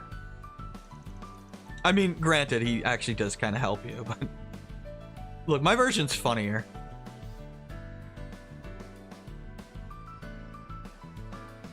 You just get to Osborne, it's like, you even made it past the blazing demon. Like, nah, we just walked by him. He's just like, wait, what? We just walked right by him. Please proceed to the entrance. That would be hilarious. Which movie am I seeing? I think I'm seeing Adventures of Rockford. Pretty sure. We have merchandise for the movie on sale at the I mean, it shop. doesn't really matter, but I guess technically speaking, this is the most optimal. Buy a souvenir to remember Yeah. your visit. We're doing this one. The cutscene incompetence strikes again. That's the final one hit, he's dead. Take too long, someone else shoots him instead. Thank you for your visit. Wow. That's funny. I mean, I probably wouldn't do that to the main villain, but like some minor villain, that's pretty funny. Okay, yeah, so... Oh, Rita! This is what she did after Tales of Vesperia, huh? The Golden Staff of Sala.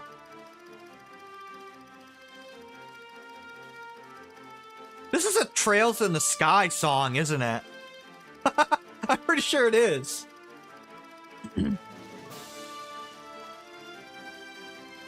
No, I really think it is. Oh, Asha. Who's Asha? Oh, they need her blood, apparently. Gee, guess what a reference this movie is to? That was a weird way to say that. Guess what the inspiration for this movie is? The Dastardly Williard.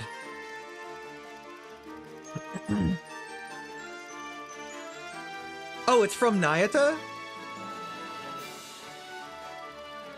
Look, oh, it is from Nayata. I recognize it now. It's one of the area themes, isn't it? Look, I blocked out a lot of Nayata. Okay. I was kind of burned out from all the betrayals, so by the time I got to Nayata, there was a lot of eye-rollingly dumb moments to me. It's not Nayata's fault. Like, if I had played Nayata before Cold Steel Arc, I would have liked it better. Yeah, I like Noi. It's just, I was burned out from that trope of everyone betrays you. Everyone's redeemable. I got burned out by that, so yeah. If I had played this before Nayata, I would have liked Nayata better. It's just where my mindset was at the time, unfortunately. It's a good game. This gameplay-wise. Except for Gerard and Melik. Yeah, they're not redeemable. Yeah, I like that they're not redeemable.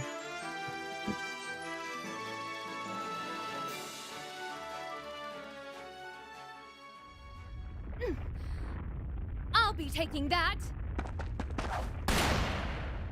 Oh, you just got shot? Hand over the staff. Or would you prefer I put a bullet in this poor The way he girl's says head? staff. No. Please, don't do it, Rita. Oh, hey, Shahina. Fine. I recognize the voice. Put the gun down. And I'll toss you the staff. Why are you always half naked in your movies, Judith? Don't answer that. I know why. It's because she's Wise hot. decision. Hmm? It's lighter than before. No, it's a fake. It's a fake. And you call yourself my father's rival. You have Shame a you whip. don't have his eye for antiquities. Yeah, it's an Indiana Jones You're reference. giving this to me? Really? Seriously. Of course. I promised I'd protect it for you, didn't I? Oh, yeah. Just imagine if Indiana Jones was a And a hot woman promise instead. is And a promise. there you go. Thank you so much, Rita. Damn you, Rita Rockford. Damn you! I'll remember this until the day I die. And before that happens, I will have my revenge. Oh yeah, so Shahina Keep is dreaming. is You'll an never get actress your now. hands on these treasures because I'll always be there to protect them. Because of how Or my name the isn't dancing Rita thing, basically. She became an actress, and this is her first movie.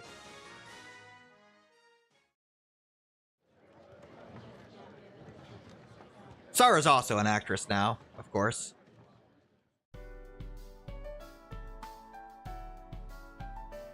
I think she's in the Keys of something movie. I don't know.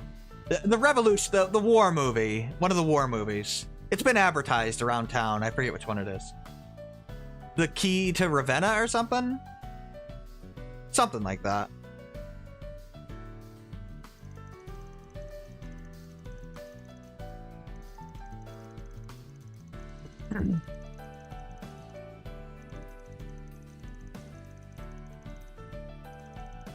Whatever could you mean? I don't know anything about a cat lady who goes around disturbing the peace.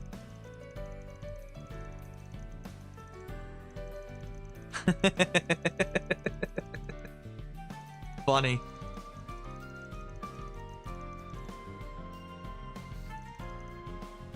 Yeah, we can buy the brochure. It's kind of a shame that Shahina and Sarah aren't, you know, party members. They have such interesting designs. But then again, we probably would have had to deal with harem jokes if Sarah was a party member. I'll work my magic. We need to get unlock some slots here. Okay, yeah, let's read the book.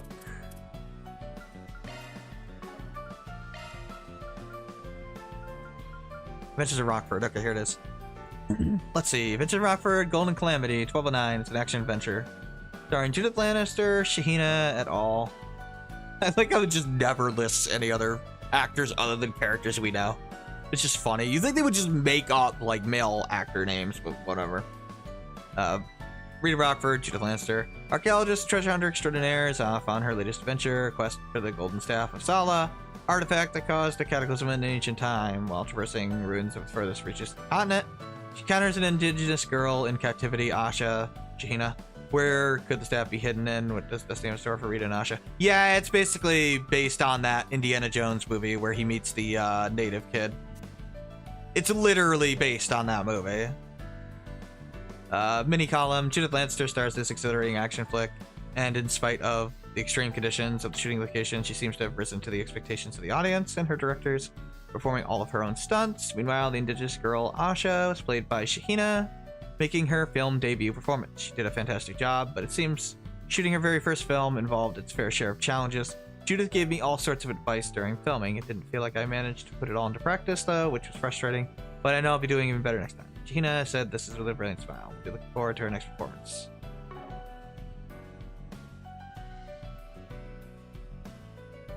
Oh, yeah, I guess that is the question of the day. I didn't change it from yesterday, but we didn't do it yesterday, so... Thank you for your...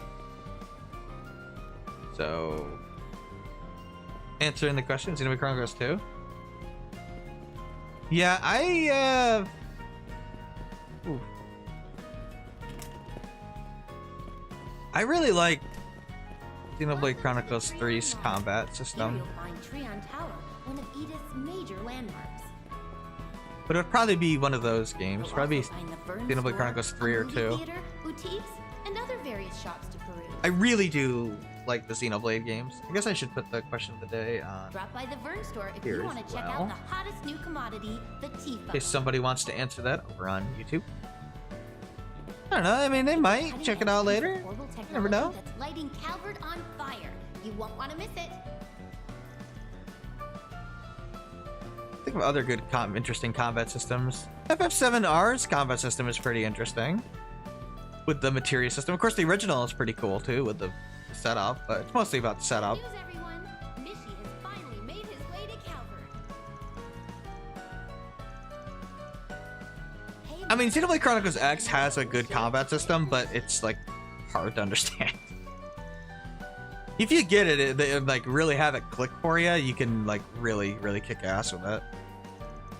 Which is what, you know, I do now. Like, I know what I'm doing.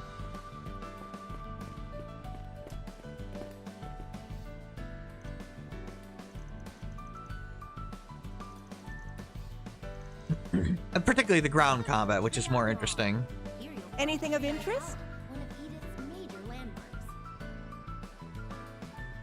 You'll also find the Vern store, a movie theater, boutiques, and other various These are worse, right? Well, we are gonna buy one for the new Liberal boutique, which just opened this I hope you found everything to what's your her name? liking. Elaine. Liberal Kingdom. Because she has chapter 1 armor. Or prologue armor.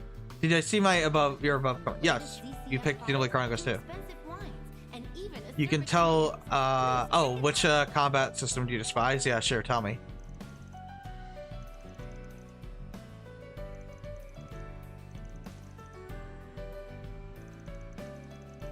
Kingdom Hearts Chain of Memories and the card system. And you had me telling you the overpowered slates to use. And it's still annoyingly hard. Today and make a wishy with Mishi. Yeah, a lot of Chain of Memories comes down to, do you know the slates that are good? Do you know how to arrange your deck so that you can just easily do the slates? If yes, congratulations! You win! If not, good luck. Although at the end of the game, it's still good luck, frankly. But less so. Weird that they designed this, but you can't actually go in there. Here you'll find Treon Tower, one of Huh. Egypt's major landmarks. You'll also find the Vern store, a movie theater, boutiques, and other various shops to peruse. How can I help you? Oh, okay, I guess we come did do again. that. Okay, good. Let's, we did do this, right? Let's see, should we do the, monster hunt? To sample a range of Yes. imported goods Let's from the go world. unlock those slots, and I'm gonna need to get Guardian for everybody. The latest ZCF products. Unfortunately, part of the issue right now is that I don't have a means Welcome. Thank you of... for coming. Okay, well, we need defense. Get a few of these, just because. I might want an EP1 instead, I don't know. And then mines and impedes, I guess. Please stop by again. Welcome. I'm just Thank kind of you for guessing coming. it's pretty cheap right now to unlock these things. Yeah, the card system in Chain of Memory is pretty bad. Or it's pretty annoying. Especially if you don't like card systems. I don't think we need...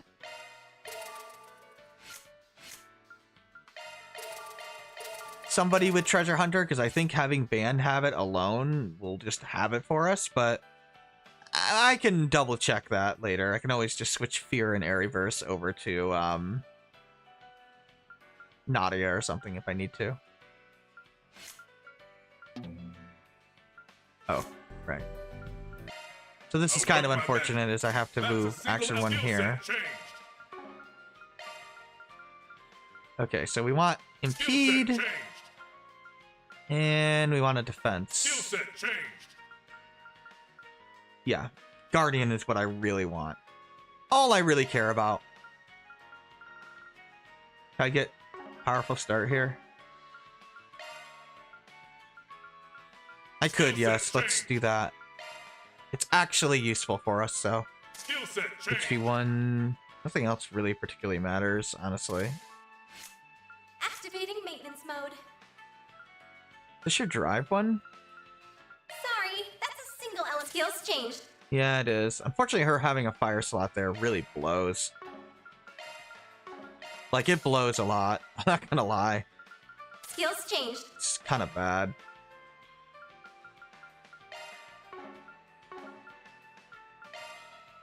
Strike is pretty useless on mages. Oh, I actually have to buy an Action 1. Okay. Skills changed. Nope, I want EP1. And then we're gonna give her... Mind Skills 1? changed. Yeah, there you go. I need to buy Please an stop by again. EP. I didn't want to talk to you. Welcome. Thank you for coming. Please stop by again. Welcome. Thank you for coming. Okay. I need Activating to maintenance get an Action 1. Let me handle How are this. you doing here? You also need an Please Action stop 1. by again. Okay. Welcome. Thank you for coming. I mean, Action 1s aren't Please that stop useful, by but again. Welcome. Thank you for coming. I don't know if you need to hit one, but I'm Please gonna buy stop one by because again. I don't feel like going back Let into me that menu. handle this. No, you didn't need one. That's okay. I can never have enough hits. Skill set Defense updated. 1. Skill set Impede. updated. Need an action. Skill set updated. Break 1. I want an attack 1. Welcome. Thank you for coming. Welcome to the Treon Mall. Please stop by again. Welcome. Please stop by. There's no reason to get Mythical Start right Let me now. handle this. I mean, I Activating could, this. but it's just not that useful right now. Skill set updated. Activating What do you need to get it? 3 space, yeah. And once I get an EP cut too, like I'll give that to Nadia, and that'll help. But I Well just then, don't shall have we? it right now. Unfortunately. It takes a while to be able to buy an EP cut too, unfortunately. I don't think we can get them until like the second half of Act 2. It takes forever for them to unlock like higher tier orbits in this game. Like way longer than it usually does.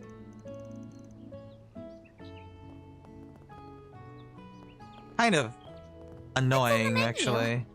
What's on the menu? Oh, you already buy that? Okay.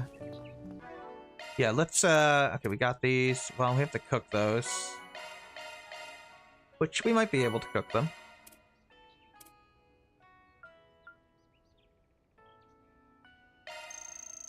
This tastes great. I think this is like an optional dungeon. Wow, this is incredible. Yeah. Wow, Okay. this is incredible. This tastes great. Wow, this is incredible. This tastes great. Wow, this is incredible. This tastes great. Wow, this is incredible. Wow, this is incredible. This tastes great. This tastes great. This tastes great. This tastes great. Yeah, This get tastes the great. free stat bonuses here. Might be better off doing the other side quest.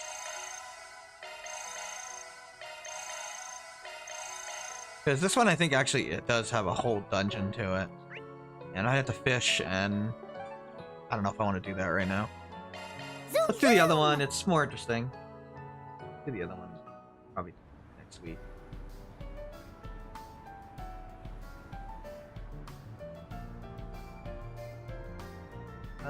Where is the side quest? On the hunt?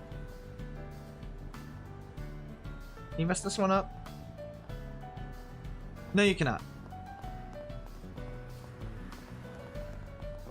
Yeah, we gotta talk to the manager here.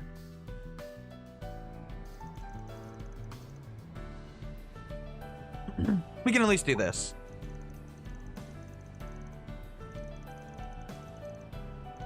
Yeah, it takes a while if you talk to run.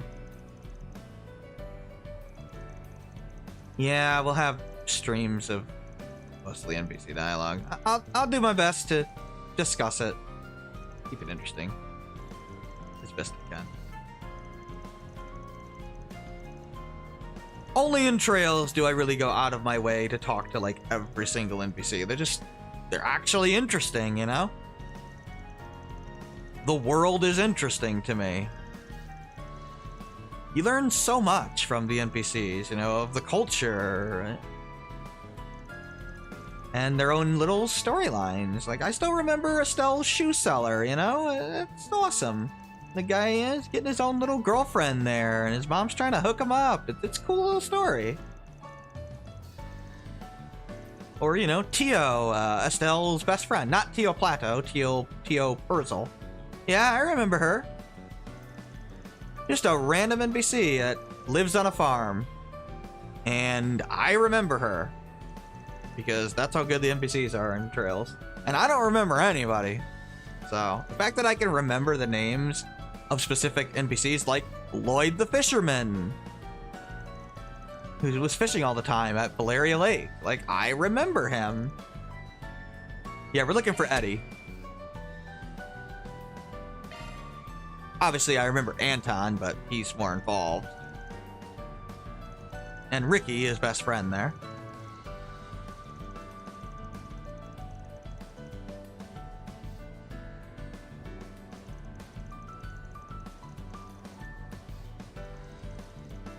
You know, I remember the junior SSS from Crossbow. Those 3 kids there. Admittedly, I can't remember their names right now. I know there was a little girl named Mimi that we saved from... You know, she went on the bus and we had to go get her. I remember that. The fact that I remember, like, so many NPCs, or at least have knowledge of them, or, you know, if I see their names, I would instantly remember them, is a testament to the writing of Trails world building. For as many narrative issues as, you know, I could nitpick, And there's a lot, you know, even in this arc that I really like. I'm sure I could nitpick things.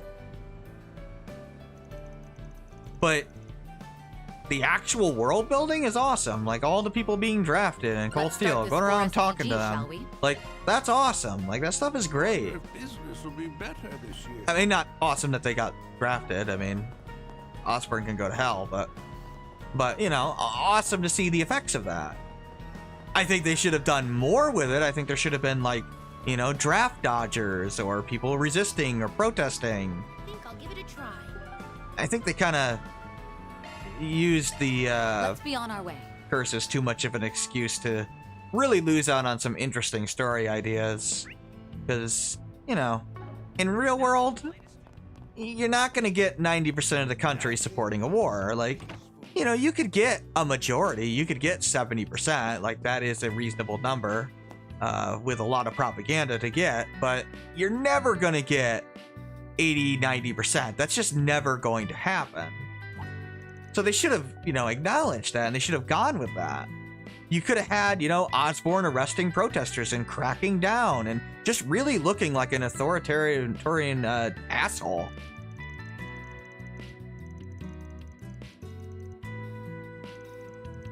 I mean, I remember the shopkeeper who was, you know, he had his girlfriend, and he had ethnic Calvardian, and I remember Osborn putting him in a detainment camp or an internment camp. I mean, bordering on a concentration camp. Let's just call it what it is. They apparently let him out to, like, deport him or something, but then he proposed to his girlfriend, I guess. I remember that. I wish they had done more with that, by the way. The fact that there's, like, camps is horrifying, and that really should have been addressed. I hope Erebonia, like, paid personal reparations to the people that they put into those camps, by the way. With, like, personal apologies. Like, everyone they put in one of those camps should be set for life. I think his name was Stockholm, right? Something like that. This is Eddie's mom, by the way, Brenda.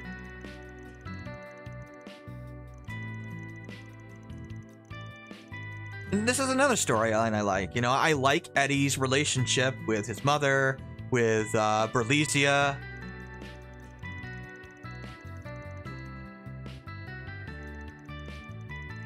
I kind of wish they had done more with Berlesia and Eddie in the first game, but they just kind of started teasing them in their relationship.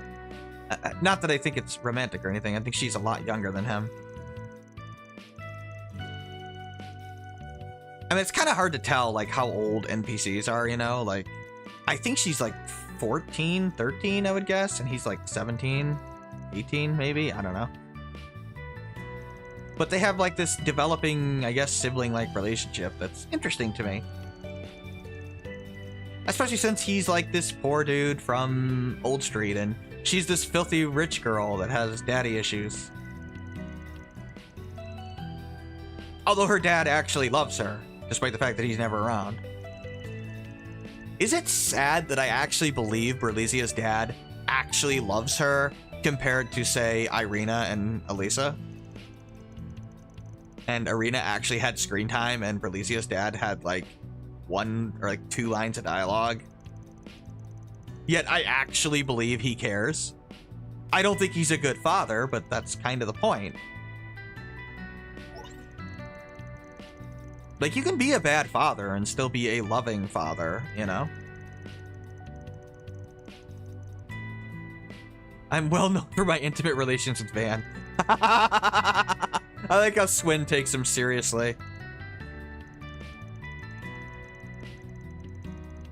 He's just messing around. Bravani's actually funny. Like, legitimately funny.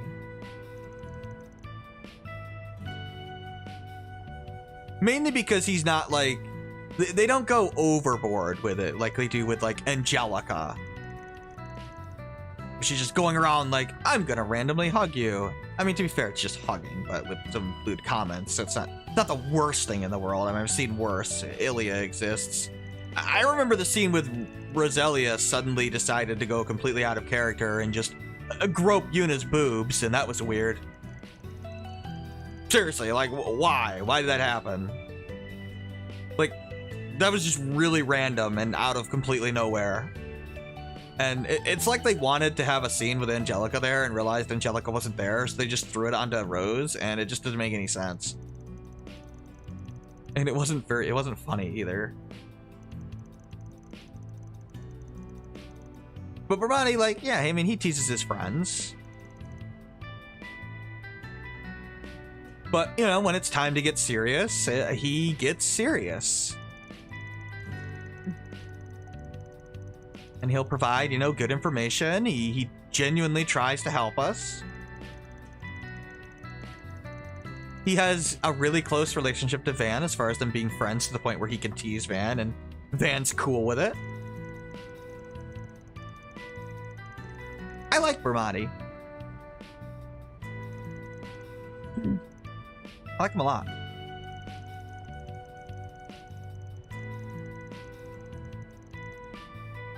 Okay, yeah, so basically there's guys going around hunting down Desire members because, well, they want revenge. Desire had connections to Almada, so that's why groups want revenge on them. Basically, remember, Almada was like suppressing all the other groups, like the Dolar family. Except for the ones that like allied with them, basically.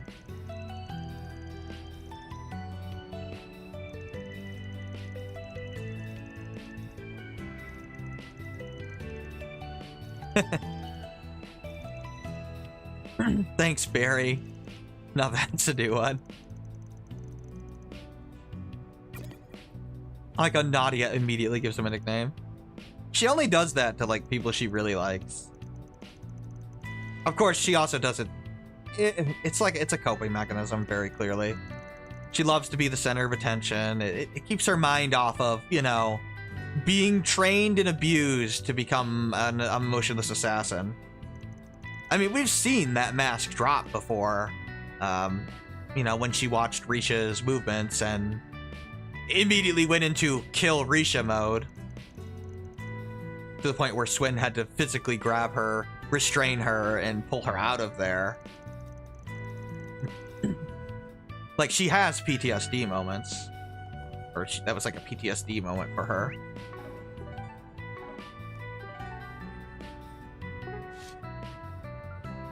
Navigation point set. Let's get out there and kick some butt.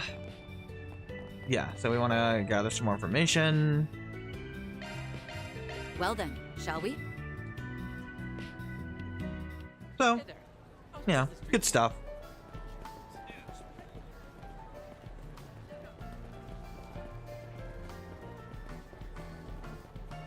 Please check out my wares. Yeah, I didn't feel like going through the optional dungeon. I'd rather do this right now.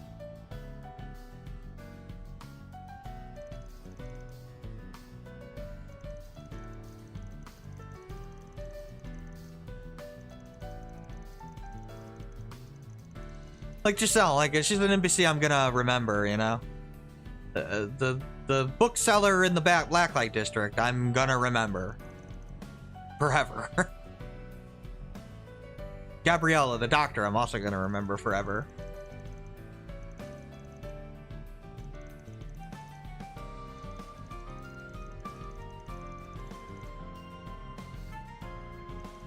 Okay, so Eddie's laying low somewhere.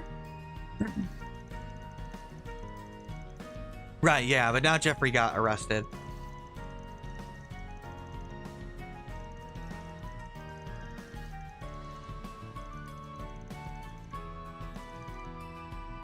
Let's move out, as they say. Or let's mosey, as they say in Final Fantasy VII.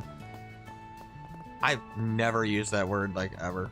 Like, I know what it means, it's just kind of sounds weird. Yeah, we want to go into the sewers.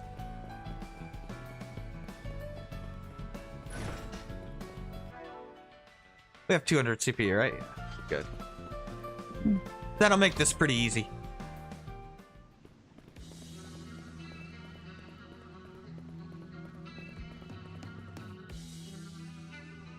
Wow, that guy's beaten up. I'll give you all my Mira. Yeah, this is not going well. I mean, he already is. Wow. Man, I forgot to use the word pricks here. I mean, they were assholes, like, I'm not gonna lie. But, I mean, you shouldn't be beating the shit out of people that are no longer really a threat or anything. That would be murder. Would be significant murder, yes.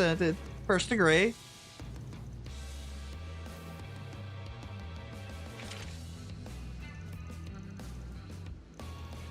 I like how only one of them has a gun. The other two have freaking bats. Oh no, I think you guys got a sword. Sorry. Elaine's an A-rank bracer, guys. You should probably, like, spill it.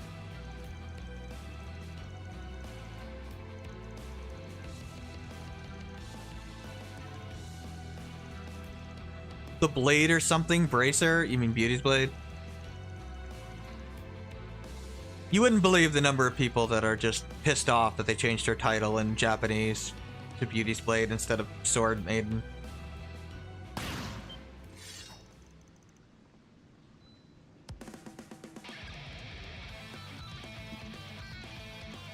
Look, I mean, it's like such an irrelevant thing. But honestly, I prefer Beauty's blade. It's just so much more unique than Sword Maiden. Like, I've heard Sword Maiden 1,000 times in fiction. It's like it's a pretty common title that different works will use. So changing that to something more or less common, Just try. yeah, that's fine. Fine, let's play. You're freaking dead. Not that it matters that much. I mean, the titles are just kind of a thing in every Trails game. Yeah, these guys are like a joke, so I'm just gonna murder them. You aren't getting away. Like, seriously, I don't know why they have so little HP. They're basically prologue enemies that are, for some reason, in Act 1, and I don't know why. But yeah, they're complete jokes, and I'm not gonna waste your time and pretend that they're tough when they're not.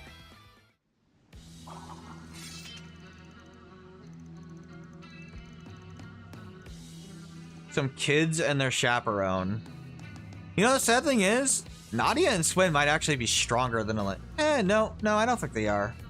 I don't know, Elaine's power scaling is kind of weird because sometimes they imply that she's like got the A rank thing for publicity and PR, and other times they imply that no, she's actually like really strong. But who knows? I mean, Trail's power scaling is weird. Nor is it something I think Falcom cares about. They seem to be just of the belief that, yeah, everyone that's like Aryan Rod, McBurn level, they're all basically equal. Don't worry about it.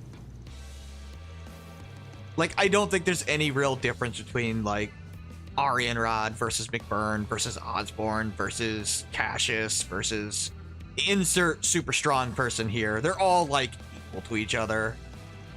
Give or take a little, maybe. They basically treat everyone that strong, like, the same way.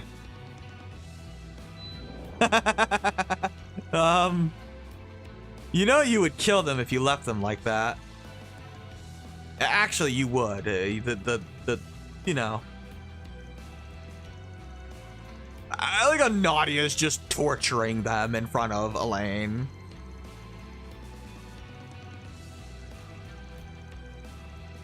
Yeah, I'm pretty sure she's physically done this before, and yeah.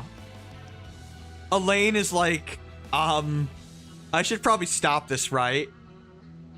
I'm pretty sure Nadia's enjoying this, by the way. Look at that smile.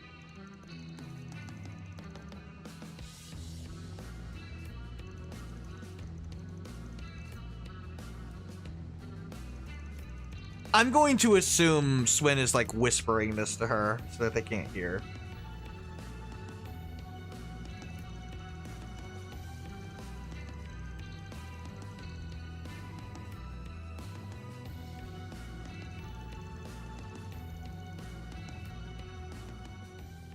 Yeah, Elaine probably would be able to beat Nadia in this win, even though that's... I don't know. I mean, it's weird. Like, Reverie kind of really throws things off because we literally went into a freaking hyperbolic time chamber. I mean, literally, like, the entire cast of Sky, Crossbell, and Cold Steel all had that training. At least most of them did. So, I guess, conversely, they needed to make the Calvard cast just stronger starting-wise to keep up with that. Yeah, it's power creep. It is what it is. I wouldn't worry about it too much. I know some people get really bothered by, like, the power scaling, but, like, whatever. That's a minor thing.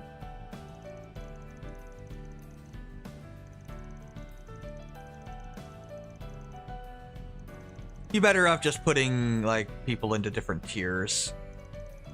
Like, you know, Arian Rod, McBurn, Osborne, probably in one tier.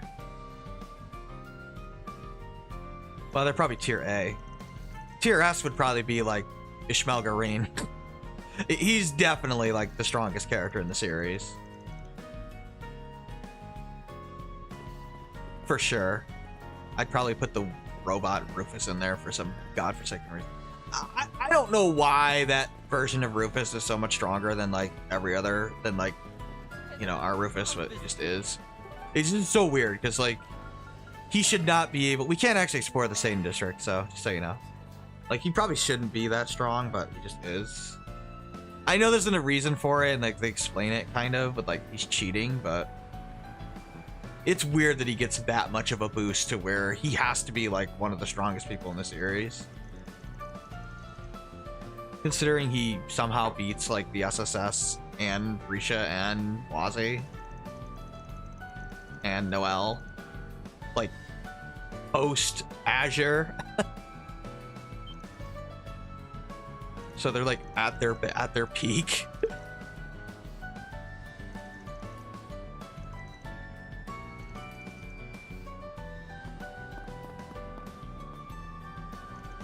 But whatever, you need it for the plot to work, so.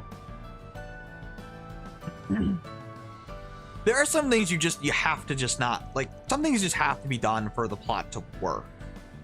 Like, you know, at the beginning of a game, like, you can't just have the good guys kill the bad guy. Like, it's not the way it works. So, if that means you have to make a villain way stronger than they logically should be, so be it. Oh yeah, Frala got kidnapped. She's basically one of the basketball girls that's always hanging out here, if you forgot. The stealth minigame? Yeah, they suck in this game.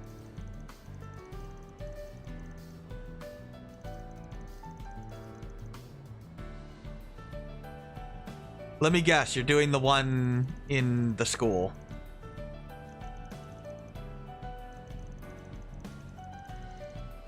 That one's like the worst. They're all pretty bad though. One of them I know is bugged. If you use high speed mode, the guy will like repeat his pattern. I think it's the one in the school that is bugged. If you high speed it at the wrong time. They're all not very good. It's not a terror. Like, I'd rather have the mini game than not, because it does mix it up. And they're not that hard. They're just kind of time consuming. You didn't want to tempt, didn't seem too bad to me. Yeah, it's not like hard or anything. It's just the route is so long, and if you just screw it up, you like waste a lot of time. That's all. Because normally they're not that long.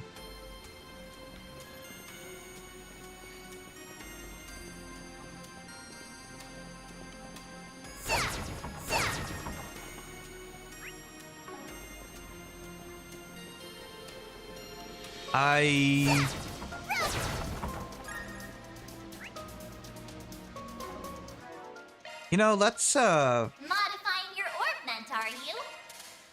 go give these to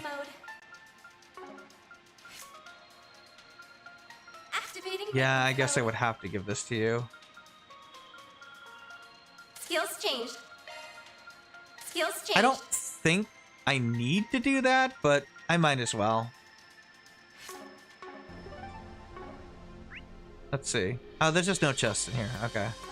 I don't remember if you have to have them in your... or around, because Van's not around. Like, I know if he's in the reserve, but he's around, it'll work. But he's obviously not even here, so... He's in, Oh, they said they were going to Longport. That's what they said at the end of the first game, so he's probably in there. He's probably on his way there, I would imagine. Actually, no, this is probably taking us at the same time, so he's probably... No, we had Celise and Leon show... Yeah, the timeline is weird. I don't know. Like, Celise and Leon have now joined the garden, so... I honestly don't know, like, the timeline of events that well. Like, I guess... I would guess the stuff with Van happens first.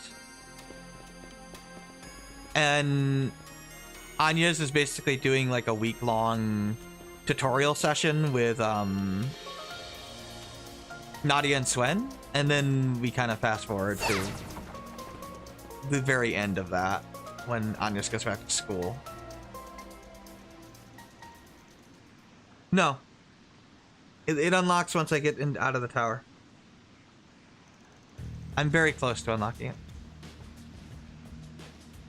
We'll be doing that floor Monday.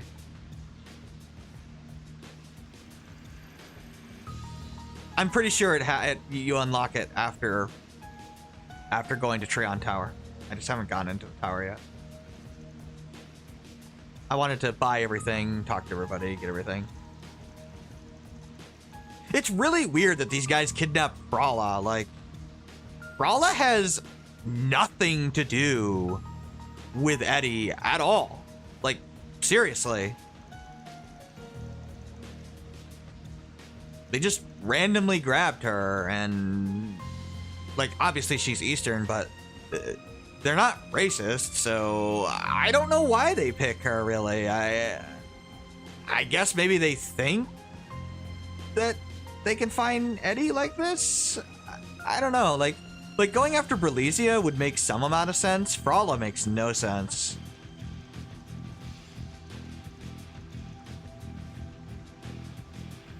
That is a terrible, disgusting line, dude. She looks like she's like 13.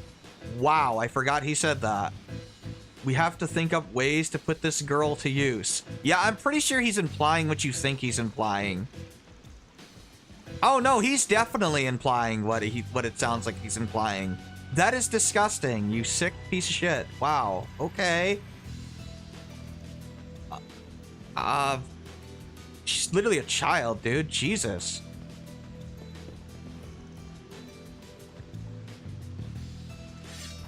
Yeah, implied threats of sexual violence, clearly, towards a child. That's messed up. Granted, this is the series where Paradise exists, so I guess it shouldn't be surprising.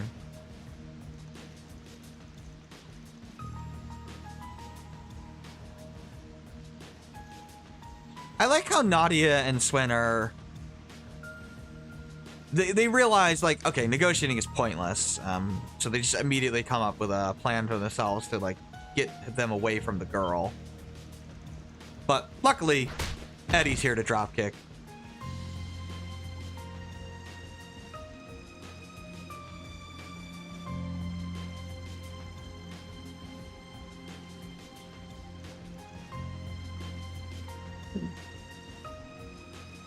I do like that about Nadia and Swin, how they can immediately pick up when there's nothing to negotiate here. Like, these guys are not going to just let the girl go no matter what we offer, so let's just have Nadia try to do something. I am assuming she would plant some sort of thing with her strings, but obviously we don't need to now.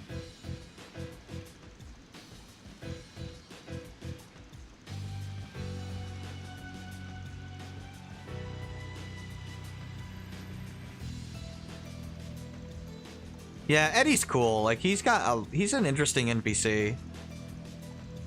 Like, obviously the dude has a lot of mommy issues, but you know, he's a good kid at heart. Bunch of busybodies. Obviously he's hiding because he doesn't want, you know, anybody involved. He doesn't want anybody hurt.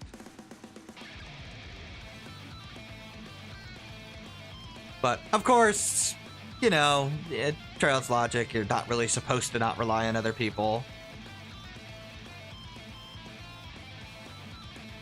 Just try and take me. This is probably one of those times where I kind of wish they did the whole random NPCs in battle thing still. Because it would be nice to have Eddie here just like punching them, because obviously lore-wise he is fighting them as well, and he does know how to fight. Energy output maximum. Activating skill. He's not like super strong or anything, but yeah, just S-craft and be done. Nothing to it. You took down the gas legion optional monster, but still something. Yeah, there's a lot of little optional monster bosses. I don't remember every single one. I just murder them when I get to them.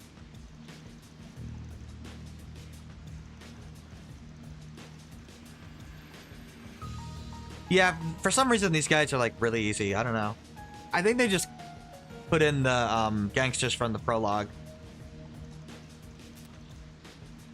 As far as the battle mechanics are concerned, so they're like really easy for this point in the game.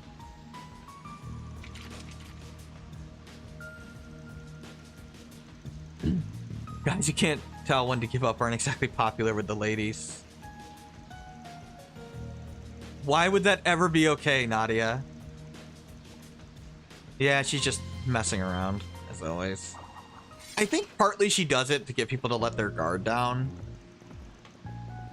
Oh, hey, Berlizia. I really wish you had a unique model. I really wish she did. She is pretty awesome. I mean, saving you, dude. You're literally her best friend. Like, seriously. Oh, you actually told her about it. Okay. Yeah, so that shows kind of how close that they've gone, where it seems like the only person he told he was going into hiding was Berzelia. I think I keep calling her Berlizia. Berzelia, that's her name. She immediately goes to, I guess the butler, I guess he is, Rumsfeld. And he's always running the desk at the hotel. And her security. That guy on the right there is with the sunglasses. He's her personal security guard. If you forgot. She just immediately goes to the security. She's like, hey, my best friend's in trouble. Come with me. We're going to go save him. And, you know, she's got that girl boss vibe. I like Berzelia.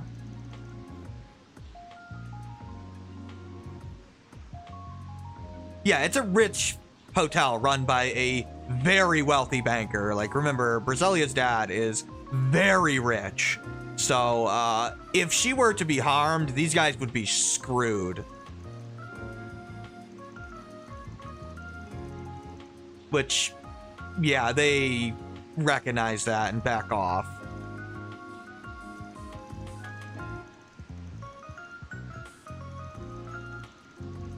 Yeah, like, seriously, her dad is, like, legitimately rich and famous. Like, it would be a terrible idea for them to target literally his daughter's best friend. Which, at least their leader is smart enough to realize that. She immediately pats him on his back.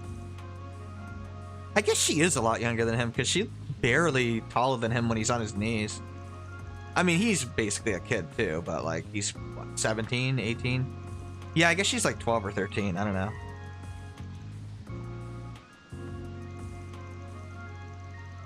I mean, it's kind of hard to tell. Anime ages are weird. Like, everybody always looks younger than they are. Like, everybody. Like Nadia's what, 15 now? I guess she looks 15. But like, Elaine's 24. She probably really looks like she's like 19. You know?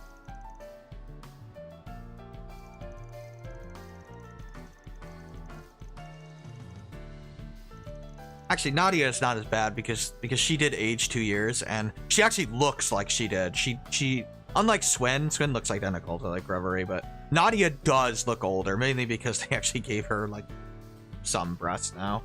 Like she has some chest. She had none in the first game, or in the Reverie.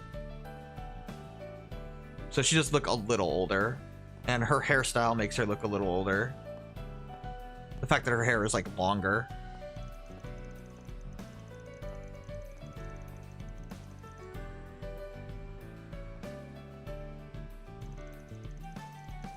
Yeah, she immediately, you know, when he stopped responding to her, immediately goes to search for him.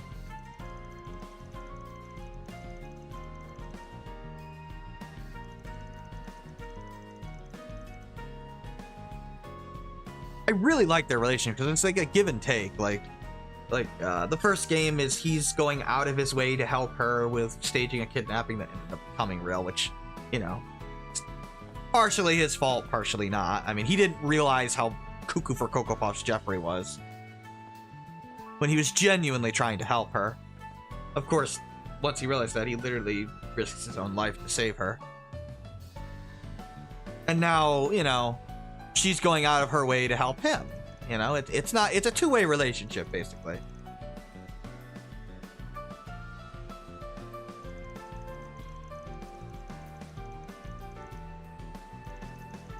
I don't know what happens if you didn't actually do that side quest, by the way. I imagine the dialogue would be slightly different. My guess is Eddie does something on his own to help her. And they probably acknowledge that.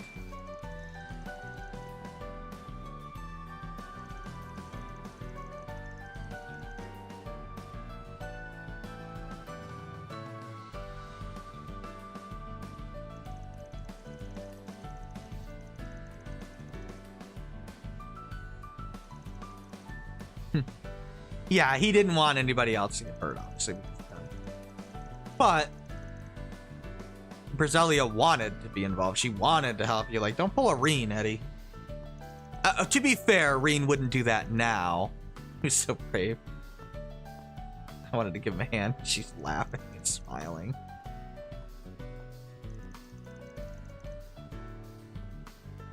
Thanks, Nadia.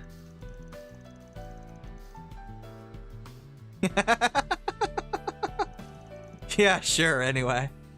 Of course, he just blows her off. Because Swin, obviously the joke is, yeah, no, they're like exactly like you. As much as you don't want yourself to be like that, Nadia.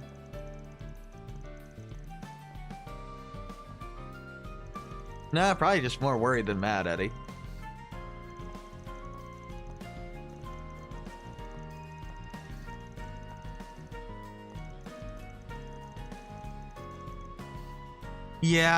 Yeah, they're giving up.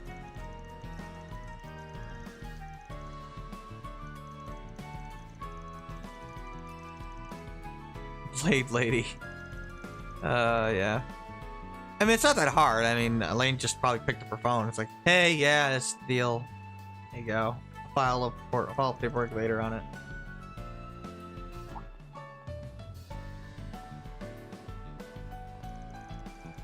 Yeah, this is Eddie's boss, basically. He's the manager of the market. Basically like what Otto was in Celtic. Hopefully with less, you know, negative fates, I guess. But yeah, it's the same sort of thing. So he's technically Eddie's boss in a way. He's like the boss of the bosses, you know, in the market. I guess would be more accurate.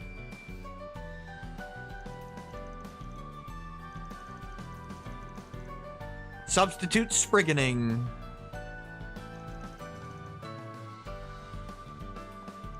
Yeah, unfortunately we don't get to explore the Satan district yet. So, yeah, it's kind of unfortunate because, like, I like going around and talking to, like, Briselia. She's one of my more liked NPCs in this game. Same with Eddie.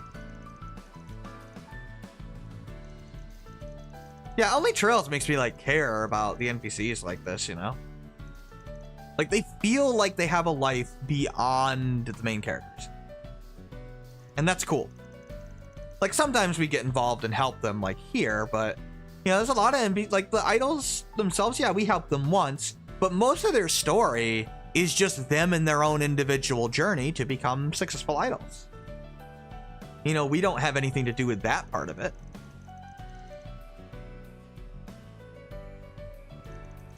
You know, it's cool stuff. Be a little more honest.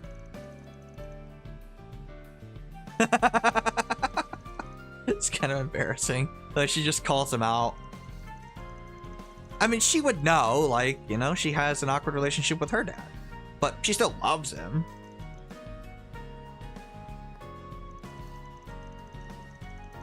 Uh-oh. She's gonna go meet your mom.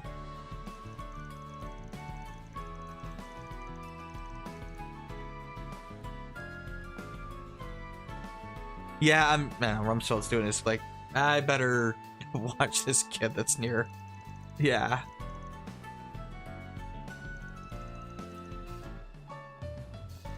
Making sure that everything's on the up and up and good, you know? It's his job to look after Briselia.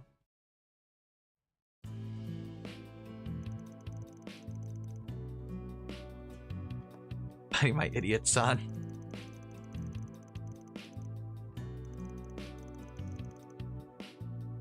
Yeah, she was serious. She came to meet your mom.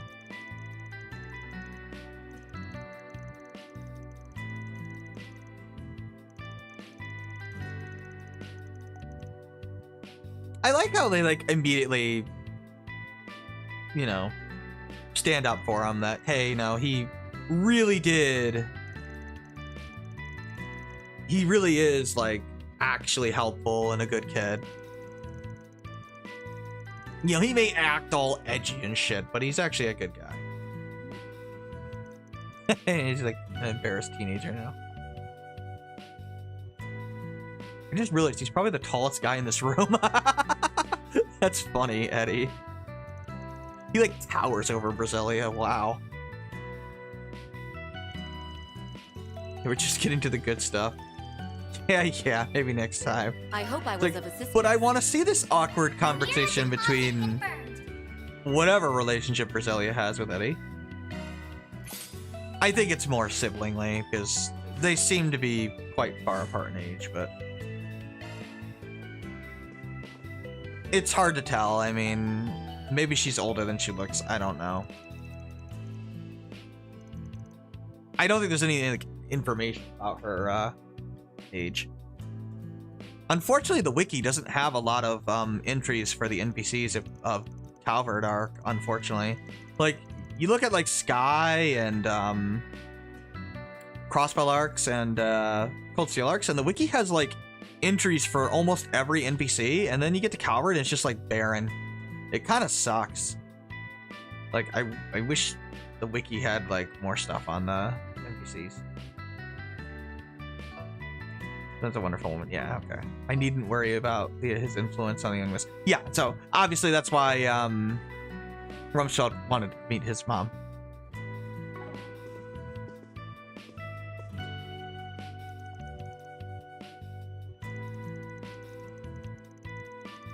Oh, I want to go eat at the bistro, huh? Montmartre, obviously. I like how even though Briselia is, like, rich, she doesn't act like a rich girl, you know? She acts like a normal girl. Oh. Okay, at my age. So she must be, she must be younger than him, then. So she's probably, like, 12. 13, maybe. Okay.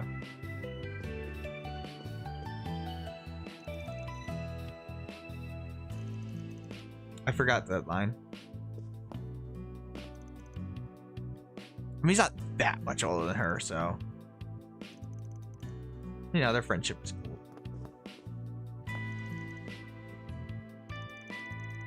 cool. She ever made my friends with the relative son is beyond me. I mean, he did stage a fake kidnapping already, so... Yeah. But to be fair, that was at her request. Let's just go ahead and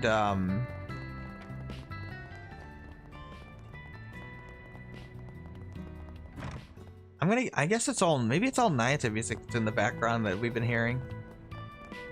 I need to go to, oh, there it is, the bathhouse. Always forget where it is exactly. Yeah, it's 9 o'clock, so. Welcome to Laguna. But we'll restore the CP. I'm not gonna do that dungeon today. This is nice.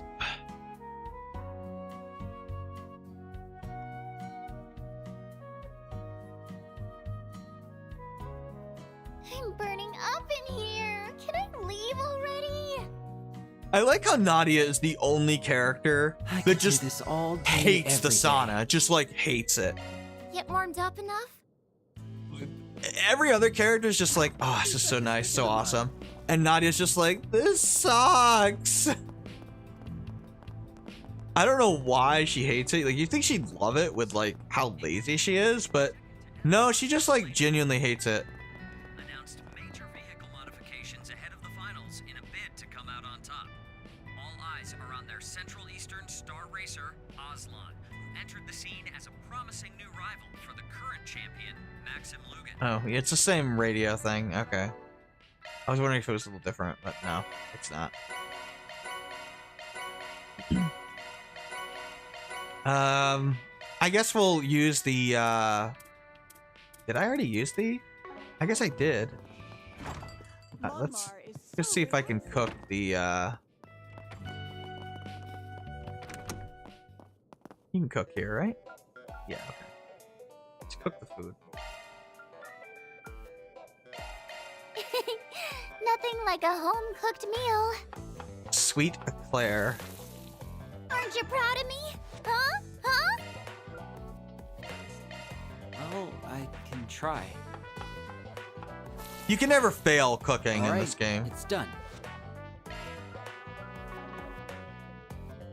And even if a character's not in the party or like literally across the world, it doesn't matter. You can still cook with them just fine. Just think that there's like a super efficient Uber service or something. I don't know.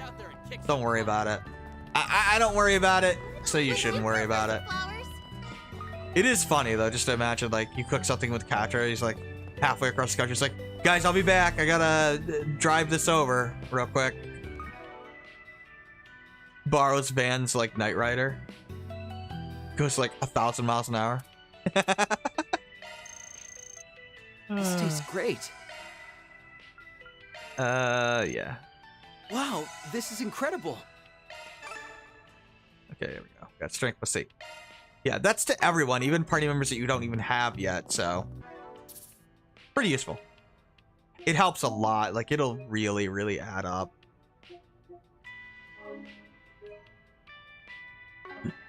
Okay. That should be okay for now. Monday we'll do the other side quest. We'll have to do the garden. I know that'll unlock. And then probably advance the plot. We'll have to advance the plot a little bit.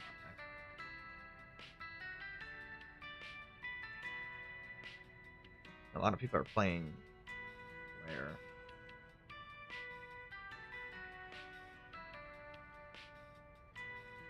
I guess we'll raid Neo is playing it. Not that many people watching him, so I think a raid is alright for him. I don't like raiding people with like 100 viewers, you know, but like, you know, it just seems kind of unnecessary, but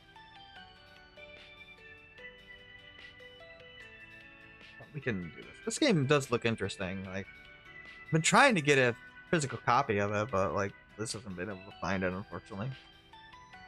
Alright, thanks for hanging out. Take care.